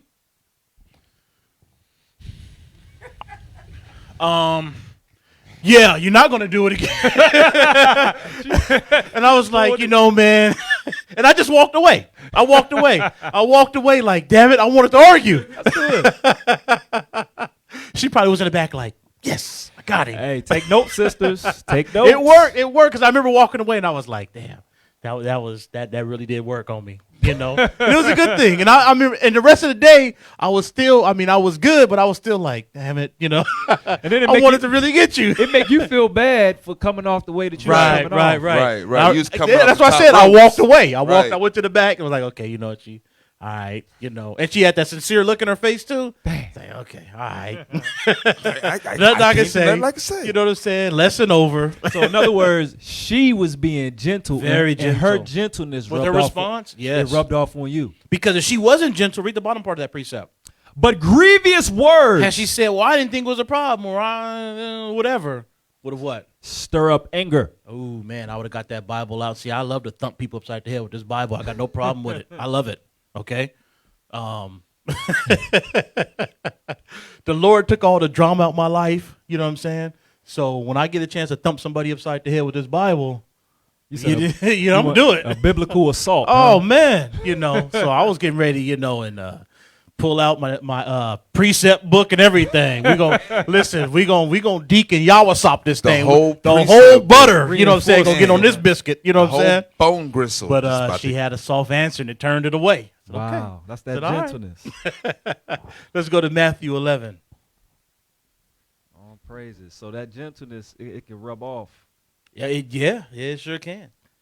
Matthew 11. See, that's where you got to be careful with the Bible says for us not to marry a light woman, or a simple woman. So your wife is watching classes all day and studying, taking notes. You can't just pull the okie doke on her. You know what I'm saying? She knows how to maneuver too a little bit. She got some wisdom too. So which is a good thing. Yes, sir. Which is a good thing. Which is a good thing. Matthew 11, 28 through 30. The book of Matthew, chapter 11 and verse 28. Now remember, this is all in gentleness right here. Come unto me, all ye that labor and are heavy laden, and I will give you rest. So the Lord said he's going to give us rest. He's going to be gentle with us. Even though we deserve more punishment, he's going to be very gentle with us. Come on. Take my yoke upon you and learn of me, for I am meek and lowly in heart, and ye shall find rest unto your souls. For my yoke is easy It's not hard. and my burden is light. He says, my yoke is easy, my burden is light. I'm going to be gentle with y'all. Even though y'all deserve more than what you're getting, the yoke that I'm going to put on you, everything, it's going to be light. It's going to be gentle. You still got to do something. You know, you still got to work. You still got to, put your brick in. And it's not just a free ride. But my yoke, compared to the world, is very gentle. It's very light, very easy. You all can do this. Just a matter of, do you want to? So that's another word, being gentle. Come on. That's heavy because that what you're saying is, and we're supposed to be Christ-like. Absolutely. We deserve a judgment for our sins, but Christ said, I'm going to be gentle with you. Yes. In the same way of that example that you gave of your wife, you may have deserved, some words, Yes. but she gave you that soft She gave answer. the right answer. She was gentle, and then it turned it away. And it forced me to be gentle. See? It spread it. She was gentle, and it forced me to be gentle. And I didn't want to be. I did not want to be at that time. I wanted to thump her upside the head with this Bible. not physically thump her upside the head with the Bible. You know what I mean? I was Let me just make about sure I to get that say. straight, because some people out there, they might be new, be like, oh, he going to hit. Oh, man, they using the Bible as a real sword. You know what I'm saying? They using the Bible as a real weapon. He's hitting people with, no. I'm saying open this thing up. Because, see, I can hurt you worse with the words in here than physically hitting you with the Bible. Look, Hebrews 4:12. I can cut you. You know what I'm saying? Cut you deep. Like they say, to the white meat.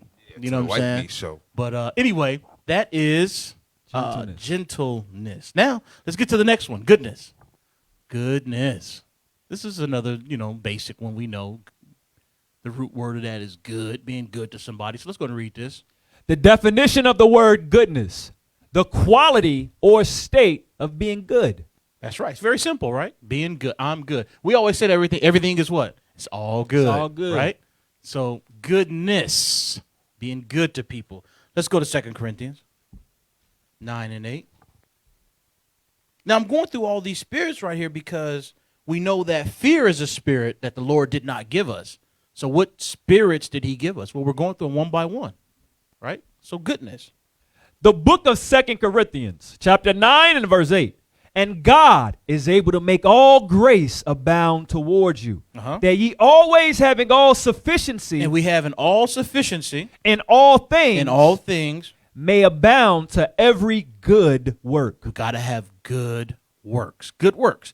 Good works. What? Maybe you have a talent. You're a sister that's been in this truth, and you can sew your butt off. You know what I mean? You can make a dress or a skirt out of nothing. And you got a brand new sister coming in that don't even know how to put fringes on. Guess what? You can put her under your wing and show her how to do that.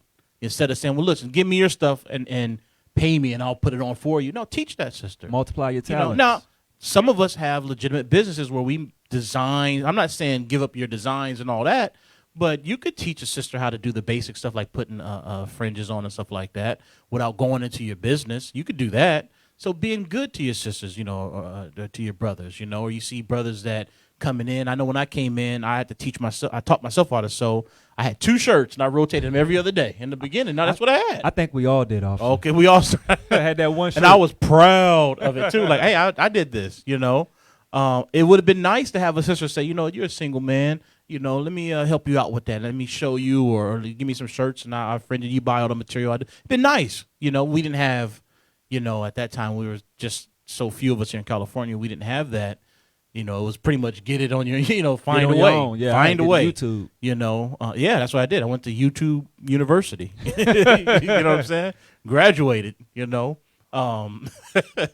That's right. So, but it'd been nice to have somebody be able to do that. That's a good thing, So, but you got to have good works. Let's go to Romans 7:12. Let's find out what's good. The book of Romans, chapter 7 and verse 12. Wherefore, the law is holy, then the commandment holy and just and good. So if you're doing good works, it's all going to be based off the laws of God, the commandments of God. If you are doing good works, it's all going to be based off that. There's no other way to have good works other than that, according to God. Now, let's not be simple and say, well, I bought somebody a meal. Well, let's just, keep it real. Good works is the laws and commandments, keeping them and sharing it, well, not sharing it, but doing it for somebody else. Right. Those are good works. Now let's go to the next one. Faith. Definition of the word faith: a belief and trust in and loyalty to God. You see that? A belief and trust and loyalty to God. That's faith. Now let's look at some scriptures on that. Let's go to Hebrews 11, 1 through 3. So trust and faith in God. A loyalty. That's one thing our people have is very little of, is loyalty. People aren't loyal no more, but we got to be loyal to God. We give up on God so fast. Oh, he didn't give me the new car that I wanted. I'm out. You know, something simple as that. Or I didn't get the house I wanted. I'm out. They think no he a loyalty. genie. They think he a genie. You hear it? Now, he could give it to you, but guess what? If he gave it to you, you probably ruin yourself with it, you know. Let's, okay, yes. Let's read the scripture. Hebrews 11. The book of Hebrews, chapter 11 and verse 1. Now faith is the substance of things hoped for, the evidence of things not seen. Guess what? We hope to make it to the kingdom. We don't know what the kingdom looked like. The Lord says, eyes have not seen, right? Ears have not heard. So we don't know, but guess what? We have hope and faith that is there, and we're going to make it to there, right? That's all we have is faith. Come on. For by it the elders obtained a good report. Come on. Through faith, we understand that the worlds were framed by the word of God. We believe that when the Lord said, let there be, then it was, right? But the world tells you, oh, there's evolution, or there's this, there's that. We don't believe in none of that mess. We believe simply that the word of God framed everything. Do we have proof of it? Not no proof that we can say, look, here it is. Here's a picture of him doing it. It's faith. We have faith. Come on. Oh, go ahead. My favorite thing when they start talking about the Big Bang, right? The Lord said, let there be light. Boom! Yeah, there was a bang. That was it. That was a bang. That's right. That's right. And it was. Romans 11 and verse 2. Through faith, we understand that the worlds were framed by the word of God, so that things which are seen So the things that you see right now, were not made of things which do appear. so they were not made of things that do appear. So like what it's saying is God didn't appear to us. But guess what? God made this world. And how do we know that? How do we prove it? Well, through faith. So you got to have faith. The faith is a strong belief in the Lord with loyalty. I don't care what science come out. Because guess what? They're going to try to come out with something and say, look, we can carbon date this and we can trace this back to that and blah, blah, blah. And it's all based off lies and foolishness and whatnot. But the reality is our faith is God did it. Simple as that, you know. And we don't care what y'all show us. Let's go to 2 Corinthians 5 and 7. Because even when they got the knowledge officer, they still can't tell you why it works the way that it works. Exactly.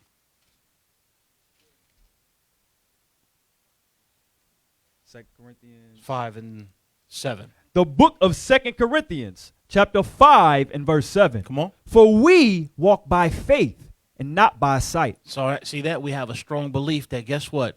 If I keep these commandments, right? Because there's no contract we sign with the Lord.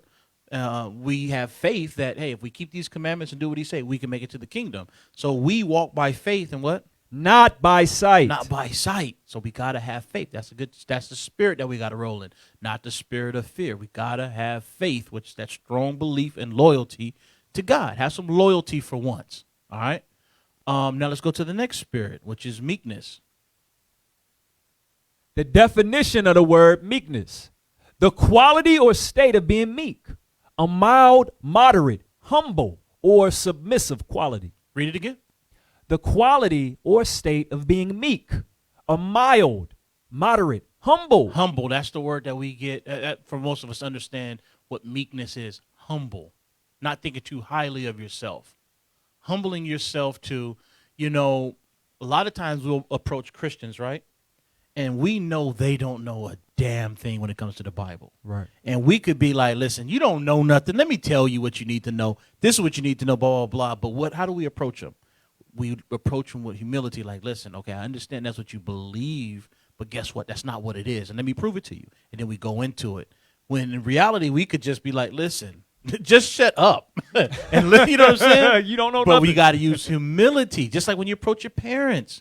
You know, and you try to break down how they're Israelites and so forth. So we got to use humility with that, right? Meekness. All right. So let's go into some definitions of meekness and why that's important. Hey, so just real quick, a lot of people think meek means weak, No, not at all. but that word, there's no in that definition. There's nothing that that signifies. it takes weak. strength to be. Takes a lot of It takes a lot of strength Exactly. to humble yourself, especially when you know that you're right and somebody else is wrong. It takes a lot of strength to do that. Exactly.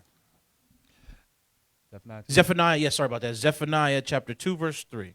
The book of Zephaniah, chapter 2 and verse 3. Come on. Seek ye the Lord, all ye meek of the earth. So all those that humble themselves, because you know why you got to be meek to seek the Lord? Because when you seek the Lord, what you're saying is, Lord, I can't do this by myself. I don't know. I thought I knew something, but I don't know nothing. So everything I learned, I'm throwing that away, and I'm going to do it your way. You got to humble yourself to do that. Only the meek can do that. Come on. Which have wrought his judgment. Seek righteousness. Seek meekness. We got to seek meekness. We got to seek being more humble. It may be, ye shall be hid in the day of the Lord's anger. Why we got to be meek? Because we can be hid in the day of the Lord anger, which is what? When he returns. And he's going to look who was meek, who humbled themselves, who actually kept my commandments. Them, those, my servants, you, his servant. And those are the ones that's going to inherit the earth, right? Let's go to 1 Peter 3 and 4. The book of 1 Peter, chapter 3 and verse 4. Come on. But let it be the hidden man of the heart, and that which is not corruptible, even the ornament of a meek and quiet spirit. That's that inner man, meaning the real you, not the show you put on everybody else, but that inner man. Let that inner man be meek, the real you. Come on. Which is in the sight of God of great price. You see that? That's great. When you are real meek, you have a real value to the Most High. You know what I'm saying? You have a real value because you know what? You could go out there and be like everybody else, the majority, the 2/3, and say, look, I'm not doing it his way. I'm doing it my way. This is what I feel is right. Just like at the in the days, I think it's the book of Ruth, was it? End of Judges, I'm sorry. The last chapter in Judges, the last verse, where everybody did what was right in their own mind. Right. See, that's the mind state we naturally want to have. But when you come here, you have to humble yourself and say, look, I'm turning it all over to the Lord. I'm going to do it his way. You got to be meek. All right? Did we do, okay, we just left off on Peter's, right? Let's go to Titus. Titus 3 and 2. It's heavy because it say that the Lord, he values that thing. He values that. There's great value on that, being meek. 3 and verse 2. Yes. The book of Titus, chapter 3 and verse 2. To speak evil of no man. And that's hard for the Negro. That's hard Yeah. to speak evil of no man. We think evil is something big. It could be something small. Like, I never really liked that sister because she always thinks she's this and that. Well, Look, he's speaking evil of somebody. Israel loves to hang by the shade tree. Yes. They love to throw shade. Man. Absolutely. Love to speak evil of people. Yes, they do. Yes, they do. Unfortunately, we do. You know what I'm saying? But the Lord says to what? To speak evil of no man. Uh-huh. To be no brawlers. That's arguing. But gentle. See? Gentle. You got to be gentle. Showing all meekness. Humble yourself because somebody may have did you wrong, and your instinct is to tell everybody how they did me wrong. You know how you see that when you go online, you read reviews? Mm-hmm. Sometimes I seen reviews. I stayed at a hotel. The water wasn't as hot as I like. I mean, Come on. so you're gonna take that. So you're gonna travel back home, and then you're gonna write on there. You're 'cause gonna of the do all water. that effort for something like that. Now I'm not saying you shouldn't do that. Now there's some things that warrant it, right? Yes. But it's like you could be so petty. You know what I'm saying? You gotta let some of that stuff go. Petty review. You know what I'm saying? Versus like somebody having like some real actually bad service. Right, right. I seen roaches and everything. Now, that's something I'm I'm gonna leaving complain. review, yeah. Or Baltimore rats. Okay, I was in the hotel. I see Baltimore rats in there. Yeah, you got something to complain about. Look, man. To speak evil of no man, Uh-huh. to be no brawlers, but gentle, showing all meekness unto all men. You see, that all men. That's not every nation. That's the people of your nation. You got to be meek to all people in your nation. We got to show that. That's the spirit we should have. Not the spirit of fear, but the spirit of meekness. All right. Last one. Temperance. And officer, I share this with you all the time, right? Of course. I Because I know was exactly from where we're Mattathias, I going. tell him he's like one of the sons of thunder. He's always ready to turn up. I have to tell him to stand down. One time, I ain't going to tell him the full story. I had to tell him, officer, stand down. I had to tell him about 4 times. And the look on his eye was like, if you wasn't ranked over me. So temperance. You know what I like remember about that, temperance? There's a saying. We're not going to look this up, but if y'all extra credit homework, if you will, look up the term happy medium. Who ever heard of the term happy medium? If you heard of that term, type yes. If you heard of that term, happy medium. That's temperance right there. Happy medium. I explain what that is. You know, they trying to Google it real quick. Let me look. Yeah, I knew what that was. It is this. I see you. I seen you. I seen you. You looked it up, didn't you? Happy medium. Hey, look at Adam Raphael on there. Okay, all praise. I see you, Adam. Hey, that happy medium. Oh, a lot of them have heard of it. Okay, yes, sir. Happy medium is never being too high or too low. You stand even keel, right in that middle. Living in that happy medium. I know when I played a lot of sports, that was one of the terms is don't get too emotional in good plays or bad plays. Stay in that medium, stay focused, the happy medium. All right? So let's look at temperance. The definition of the word temperance: moderation in action, thought, or feeling. Moderation in the middle, moderation in action, thought, or feeling. And what's the shows after that? Restraint. Restraint. Boy, oh boy, oh boy, is that hard for us, right? Discipline. Showing restraint. That's discipline. You're right. Yeah. You got to discipline yourself. All right, so let's get to some scriptures on temperance. 2 Corinthians 9:25. Hey, officer, I've gotten a lot better since. See? Hey, see? since those times, I've gotten a lot better. I'm actually He has I'm gotten actually better. proud of myself. He has gotten better. He said, be more gentle, officer. Be more Be gentle. more gentle. 2 Corinthians chapter 9 and verse 5. Therefore, I thought it necessary to exhort the brethren. Wait a second. Hold on. I may be the wrong. 1 Corinthians 9:25. Yes. Yes. The book of 1 Corinthians chapter 9 and verse 25. Yeah.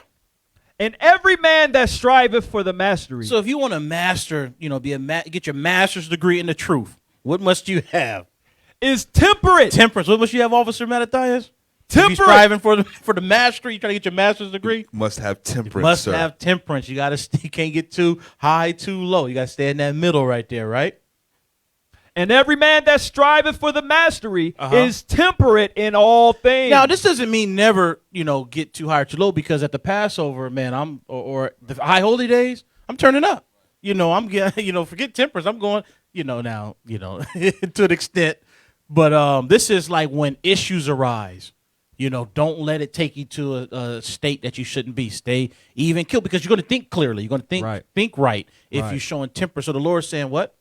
And every man that striveth for the mastery. So if you're striving for this master's degree in this right here, is temperate in all things. Some things. All things. You got to be temperate in all things. Things that will take you out of the spirit. Be temperate. Temperate. Come on. Now they do it to obtain a corruptible crown. But some people do that to obtain a corruptible crown. But us, we remain temperate, and we exercise all the fruits of the Spirit for what? An incorruptible. So we can get the incorruptible crown, which is the kingdom. We want to make it to the kingdom. All right? Let's go to 2 Peter 1.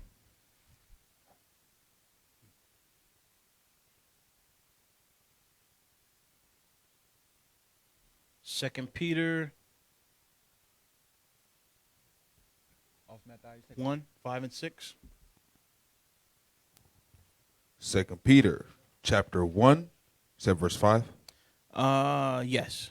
2 Peter chapter 1 and verse 5. And besides this, giving all diligence, add to your faith virtue, and to virtue knowledge. So add to our faith virtue and knowledge. And give me verse 6. And to knowledge temperance. Right. So with that virtue, faith, knowledge, you want to add to that, to get that full ingredients to be the full, complete version of you. You got to have what? Temperance. Temperance. You got to have temperance. Come on. And to temperance, patience. And exercise that patience. And to patience, godliness. And godliness. We got to be tempered. Those are all the things that we got to have. These are the spirits that we got to have and not fear. So now I went through all those spirits, right, to show you what the spirits that we should have versus the spirit of fear. Because the Lord, as we read earlier, didn't give us a spirit of fear, but he did give us these spirits right here. We need to exercise those spirits, right? We need to live in those spirits. That's right. All right? Now, what are some causes of fear? Did y'all ever answer that question? What are some causes that bring fear to you guys? Write it on there. What are some things that bring fear? I'll give you some examples. It could be family, right? You're afraid to tell your family what you believe in, what you stand for. It could be on the job, you know. They want you to work Sabbath days and things like that. Now, you have the option to get out of it, but if I turn it down, if I don't do it, then they may not like me. If I don't be going to happy hour and doing all these things, who knows what's going to happen? So you may have fear to be like, look, I just don't believe in that. Why don't you believe in it? I just don't. You know, I don't do that stuff no more. That's the old me, whatever. You may have, you know, maybe your friends bring on fear. You're afraid to tell your friends in the world. They're going to laugh. They're going to clown you. Oh, yeah. Oh, are you doing? Oh, so you religious high roller now. Okay, I see. So it might be family. Fear, starting businesses, things like that. I see who did that? Stephen put doubt, you know, ignorance. All right, there's different things. Yeah, all those things can bring on different fears, right? Things that people fear. Also, here's another one too. I'm surprised nobody put that up. Maybe they did. I just didn't see it. The fear of being alone. You know, I come in this truth. I am married to somebody I don't believe or whatever, but I'm holding on and holding on. I'm using the excuse of I'm giving them time. You know if they ain't. You know they the devil. You know after a while, but you holding on. Why? Because you don't want to be alone. Right. You know, I'm familiar. I'm comfortable with this person. But the Lord says, can two, what is it? Amos 3:3. I'm paraphrasing it bad. Say it. I know you know it, officer. Can two walk together except they be agreed? Except they be agreed. All right. Also, another fear is not making it to the kingdom. You don't think you're worthy because you was raised in hell in the world, you know. But now that you repented, is the Lord really going to forgive me? You know, am I really going to make it to the kingdom? Do I really got action? Do I really got a chance? The Lord says you're a new creature once you repent, right? But you may have the fear of, I don't know, it's hard to believe because I did it all in the world. I did everything. But the Lord is saying you're a new creature. Those things can bring on fears. So we almost done, y'all. We're going to finish up here. Let's go to Proverbs 29:25. So I'm going to give you some answers on how to overcome that fear, which I've already been doing it, but I'm going to try to bring it home now, all right? Proverbs 29:25. The book of Proverbs, chapter 29 and verse 25. The fear of man bringeth a snare. Say what? The fear of man bringeth a snare. Because if you scared, you'll be trapped in that fear. You'll be in that state of being frozen, or you're going to fight, not fight, you're going to flee. You know, you have the fight, freeze, or flee that we read earlier. So if you are in that fear, you're going to be in a snare. You're going to be trapped. You're going to be stuck. All right? Come on. But whoso putteth his trust in the Lord shall be safe. But you see that? If you put your trust in the Lord, you're going to be safe. There's nothing to fear, right? There's nothing can harm you. Nothing's going to happen to you. And if something do happen, it's going to be because the Lord allowed it, not because anything else. So there is no fear, you know, just trust in the Lord. Let's go to Psalms 56, 1-7.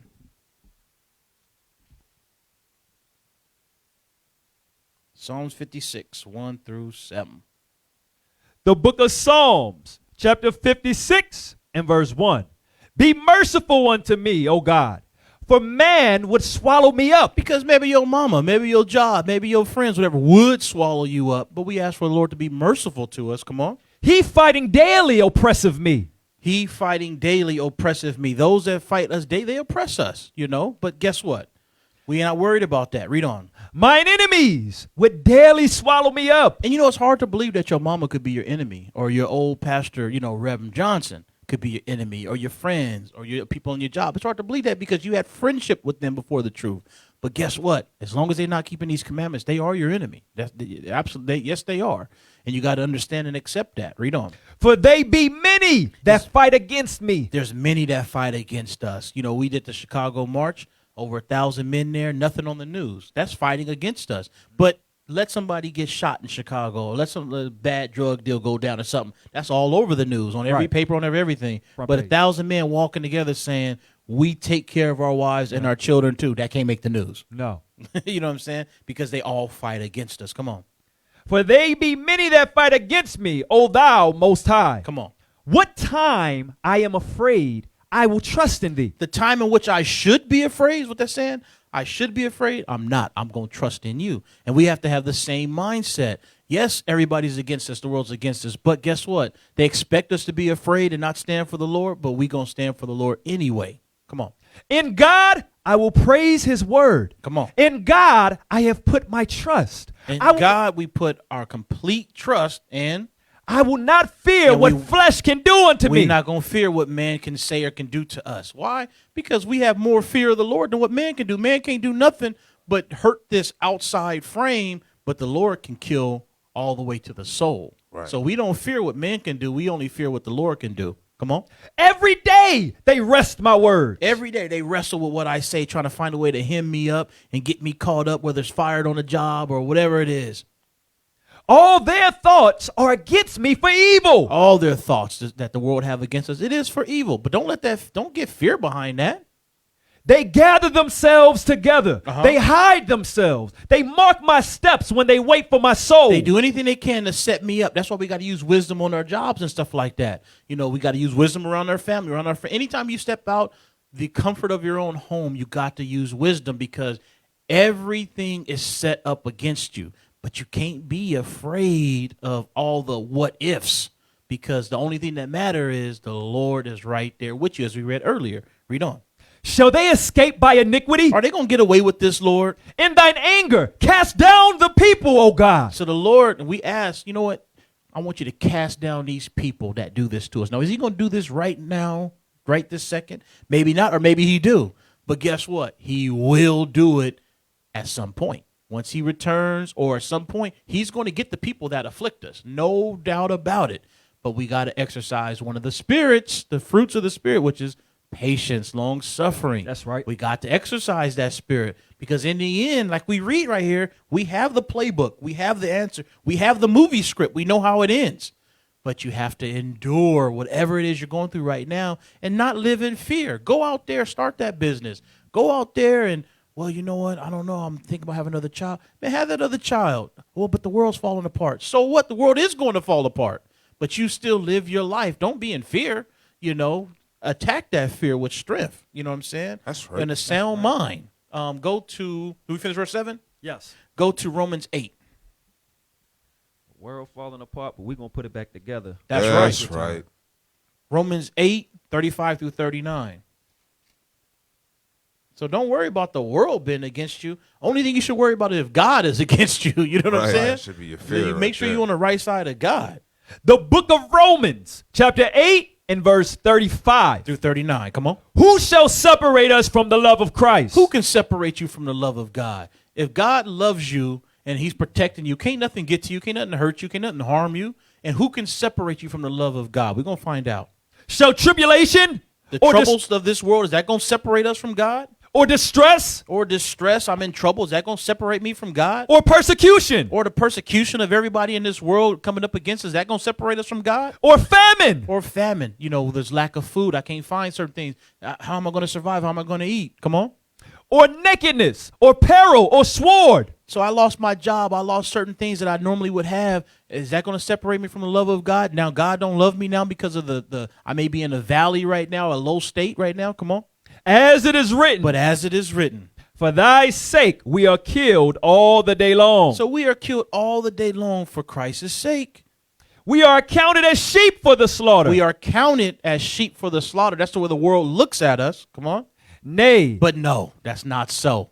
That ain't what it is. It may look like that to them or to the world. And you might even allow those thoughts to creep in your head, but the Lord said nay means no. You're not counted as sheep for the slaughter. You're not just, going to be trodden down and taken advantage of and beat and everything else and destroyed in this world. No, that's not so. Read on. in all these And things, all of these things that may come to us, tribulation, famine, distress, you name it, in all these things. Come on. we are more than conquerors. The Lord said what? We are more than conquerors. The Lord said, you, me, all of us, we're more than conquerors. So whatever come up against us, the fear that may come from that, you can conquer that thing. It ain't going to hold you back. The only way it holds you back is if you allow it to. Right. But the Lord is saying, listen, I got more things, more angels, more chariots, more everything surrounding you than whatever you can imagine that you could see in this world. I'm just wait on me. I got this. Just be a little long suffering, be a little patient.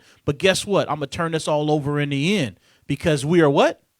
More than conquerors. The Lord said you are more than a conqueror when you let me run your life. When you follow after me, when you humble yourself, we're more than what?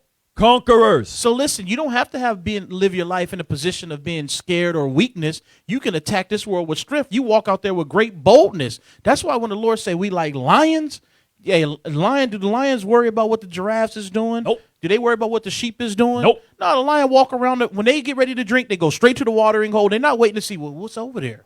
Should I go now? No. Lion don't give a damn about that. When a lion thirsty, he gonna find something to drink. He gonna find something to drink. And you in the way, you gonna lay down, or you gonna get out the way, or you gonna get laid down, or you gonna become dinner. That's the same way you gotta attack this life, as the boldness of a lion. I'm walking out there, and I don't care what y'all say, what y'all do. I'm not afraid what y'all can say. I'm only afraid if the Lord is against me. As long as I'm on the Lord's side, man, I can do any and everything, because the Lord said we're more than what? Conquerors. The Lord said we are all more than conquerors. There's nothing to fear. Read on.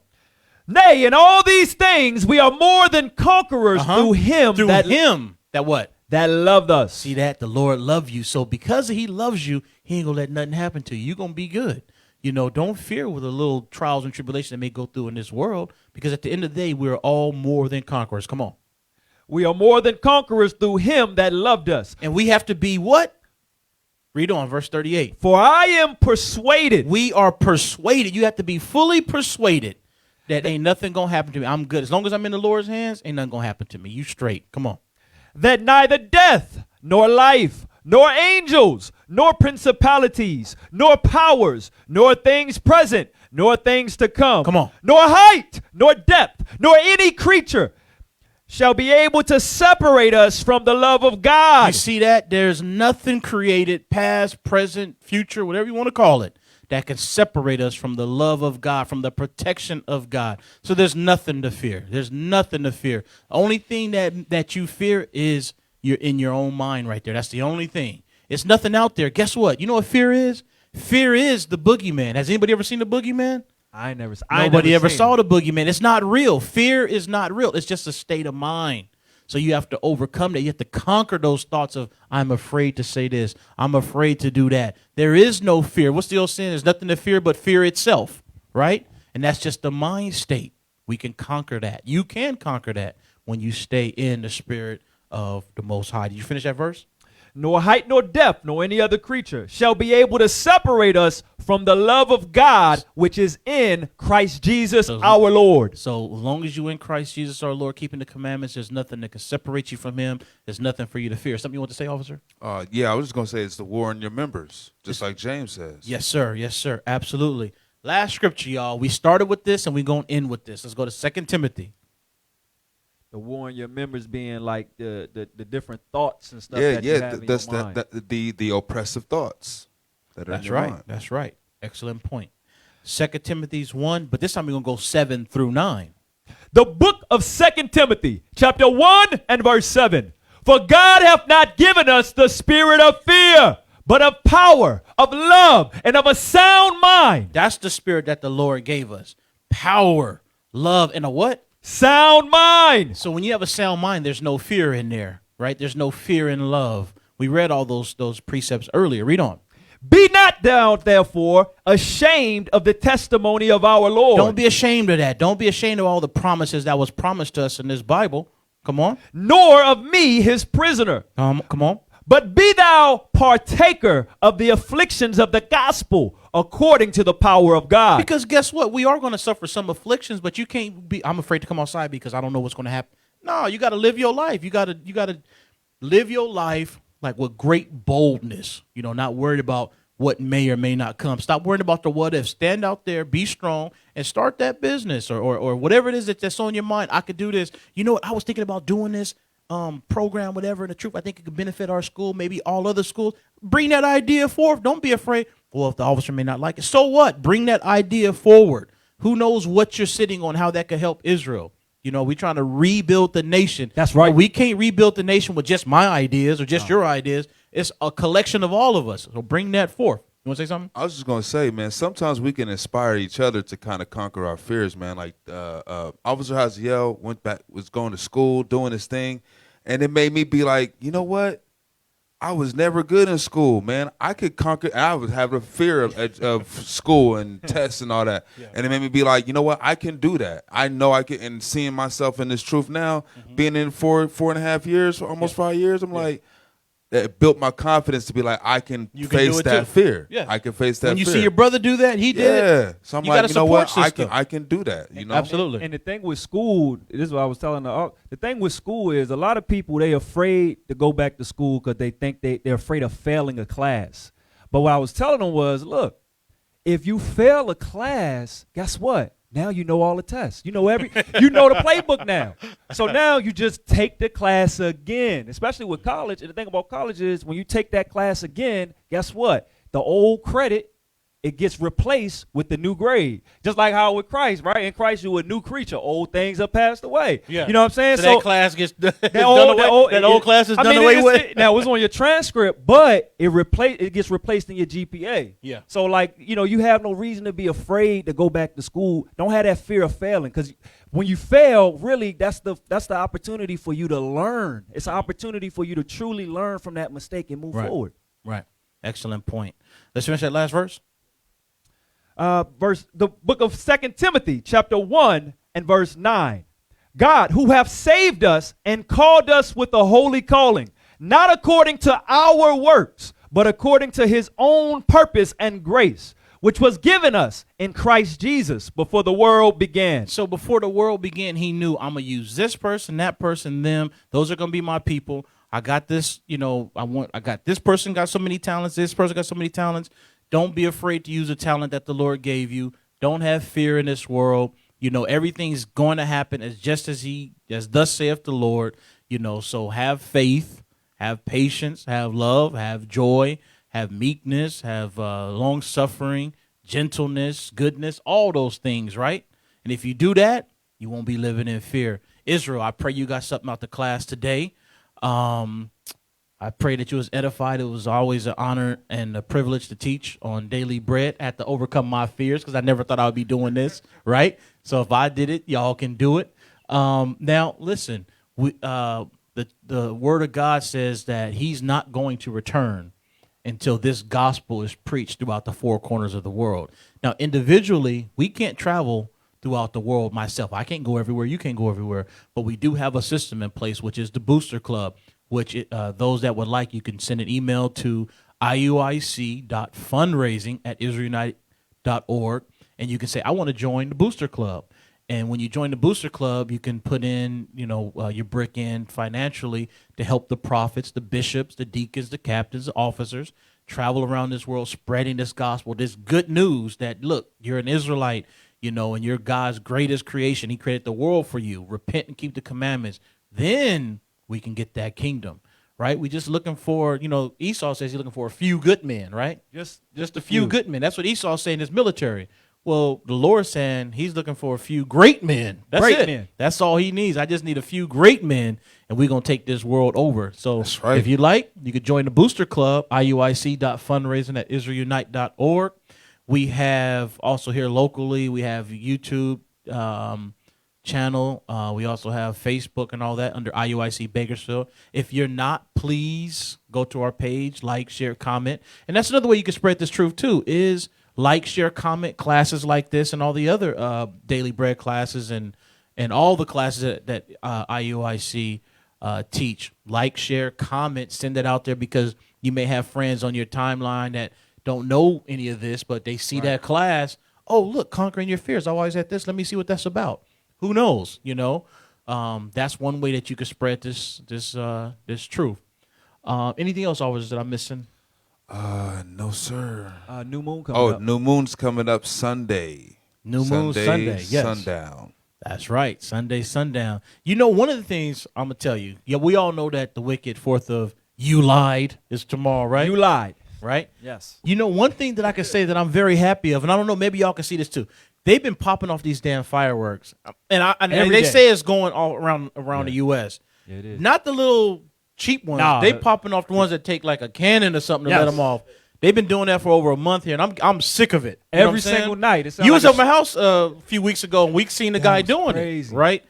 That was crazy, because the guy, he pulled up on the street. Yes. He got out of his car. He lit a firework, shot up in the air, and then he got back in his car and And pulled drove off. And he's going around neighbors, street to street doing that. And then he shot another one off like down the block. Yes. I know that was him that shot Yeah, it off, yeah, it because it is. was right into the That's how they with do it, it. so they don't get caught. They keep moving. And I'm like, man, anyway, I'm sick of it. But here's one encouraging thing. I've been driving, just around about you'll drive by these fireworks booths, right? Every one that I drove by, I didn't see nobody buying fireworks. Wow. Have y'all looked or paid attention or seen? It's crazy. I was reading an article, and they was talking about how people this year specifically, they're not like 60%. That was like 60% of Americans are not looking forward to it. Yeah, all praise to the Most High. All praise to the Most High. Because I'm like, man, back in the day, those lines used to be full. People trying to buy their fireworks and stuff. And the first already came, so people do got money. So all praises, Lord's will, they are boycotting that thing. Because I'm thinking to myself, Esau is just not going to take the Negro serious. When you talk about Black Lives Matter, you're protesting, you're rioting, but then turn around, are women putting on red and blue weaves and wigs, right? And then the men wearing red, white, and blue outfits with stars and stuff all on there on the 4th of July. They looking at you like you're a fool. Right. This holiday got nothing to do with you. You just talking about Black Lives Matter and you protesting. Don't you realize this holiday was me celebrating my oppression and victory over you and everybody else? Mm-hmm. Don't you understand that? And you talking about God bless America and everything else? You're a fool. Straight up. Anyway, I'm start teaching again. Let that go. Let that go. Anyway, anything else I got to bring? That's all. Oh, You yeah. said No, everything? I was just gonna say I've seen a couple Edomites buying some, but I don't care about them. I think for the majority of it is that people are afraid of what's they don't know what's gonna happen with all the tension, and they're just afraid. I think it's the fear. I think they're afraid of what's gonna happen. So All praises. I pray they lose billions behind this. all praises. You know what I'm saying? With that, Israel, I'm Officer Ophir, Officer Mattathias, for Officer Haziel, Soldier Shem, and Brother Chris that help out bring this class. We definitely appreciate you guys tuning in. With that, we're going to play a little music. Shalom. Most High in Christ bless you. Shalom.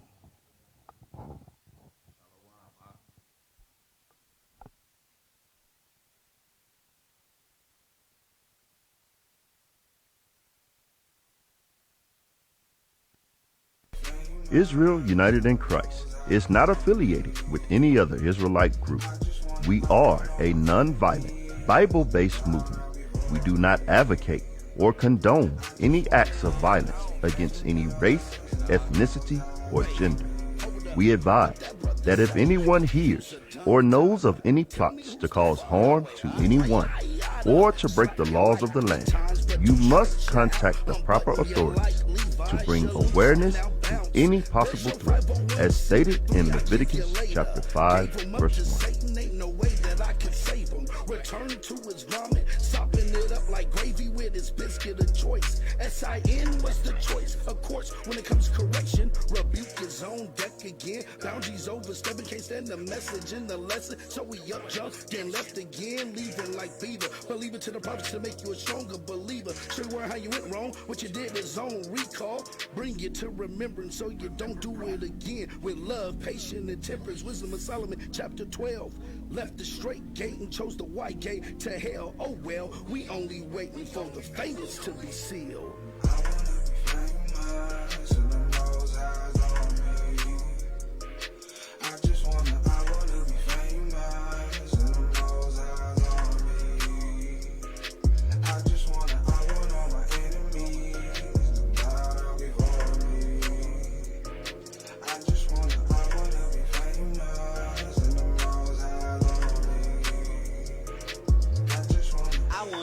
Famous, my name good as stainless. I'ma make it in them gates of heaven if I'm blameless. Death is what you get and keep on sinning, that's your payment. Blacks, Hispanics, natives, we the greatest nation he created. And if you think that's racist, you a heathen or a pagan. This ain't Christianity, boy, you got us mistaken. We're from Deacon Bacon, all them Sabbaths he be breaking. He ain't got no breath of life, and his spirit suffocating. Repent and drop the sin so you can make it. Building up an army in these heathen spaces. Yeah, the kingdom made for us and we gon' take it. And the nation's gonna slave ships to their places. Man, I wanna be famous and the most eyes on me. I wanna be famous and the most eyes on me. I want all my enemies to bow down before me. I wanna be famous and the most eyes on me. I just wanna.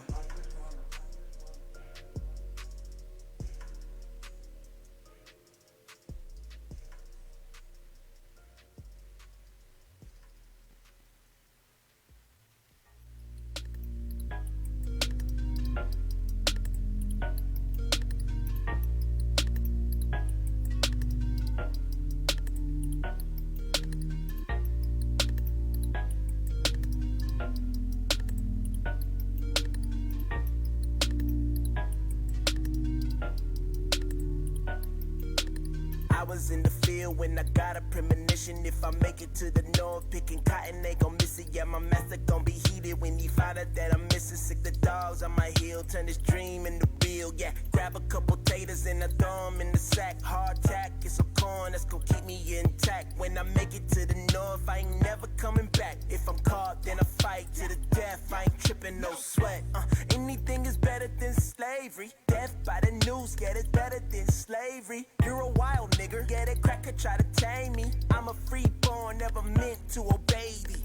Stay focused on the goal, I got a ways to go. No sleep for 2 days, I got a ways to go. Keep your ears on alert, it'll save your soul. Keep my eyes to the north, that's the way to go. Let the North Star got me on my way. When I start to doubt, yeah, I know that's the way. Tryna find my freedom, yeah, I know that's the way. They gon' kill me dead if I can't get away. Let the North Star got me on my way. When I start to doubt, yeah, I know that's the way. Tryna find my freedom, yeah, I know that's the way. They gon' kill me dead if I can't get away. Running through the woods, I ain't got no time to stop. If I stop, then I'm dead. I just pray I don't get lost. There's a house over there, gotta get these chains off. Gotta wait for the light to go off or I'm caught. Hey there, brother, don't you snitch on me. I ain't from around here, don't you snitch on me. Turn the other way, I give my word to leave. I'm just trying to make it to a land where I'm free. Back on the run, make up time I waste. I pray they don't catch up to me. Sprinkle pepper when the dogs they sniff, they sneeze. River coming and I don't second guess how deep. Run, run, run, run, run, run, run, run, run, run, run, run, run, run. Let the North Star got me on my way. When I start to doubt, yeah, I know that's the way. Tryna find my freedom, yeah, I know that's the way. They gon' kill me dead if I can't get away. Let the North Star got me on my way. When I start to doubt, yeah, I know that's the way. Tryna find my freedom, yeah, I know that's the way. They gon' kill me dead if I can't get away.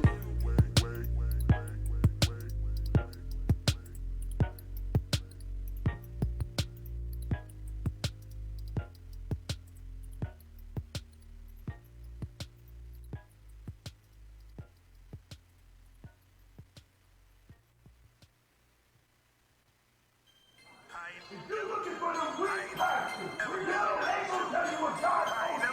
You're in the wrong place. Right? Come on.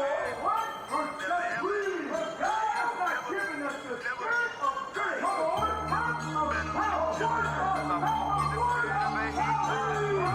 I ain't never been a weak Jew. I ain't never ever been a weak Jew. I ain't never been. I ain't never been a weak Jew. I ain't never ever been a weak Jew. No, not me. I ain't never been a weak Jew. I ain't never ever been a weak Jew. I ain't never been. I ain't never been a weak Jew. Cause I walk in the spirit of a Hebrew. I ain't never been a weak Jew. I ain't never ever been a weak Jew. I ain't never been. I ain't never been a weak Jew. I ain't never ever been a weak Jew. No, not me. I ain't never been a weak Jew. I ain't never ever been a weak Jew. I ain't never been. I ain't never been a weak Jew. Cause I walk in the spirit of a Hebrew. Don't trip, got scripts. True prophets keep the laws at their lips. Never been a weenie cause my daddy's blood thick. Abraham, Isaac, and Jacob. Yeah, I'm on swole cause my path stay lit. Eyes on the prize, call it kingdom focus. Letting go of more the thoughts cause these emotions get you ripped. I ain't holding on to nothing, this my job to represent. I ain't never been the one to run from a battle. Prophets of the Lord, we get active. Come against the camp, yeah, you demons like the tagger. So you hear that eyes up, stand strong and get at you. Must have lost your mind, try to stand against me. Serving of Yahweh, yeah, our power and the king. Sick of the kingdom and the need of better things. Don't worry about me, cause in Christ I ain't weak and I'll never be. I ain't never been a weak Jew. I ain't never ever been a weak Jew. I ain't never been.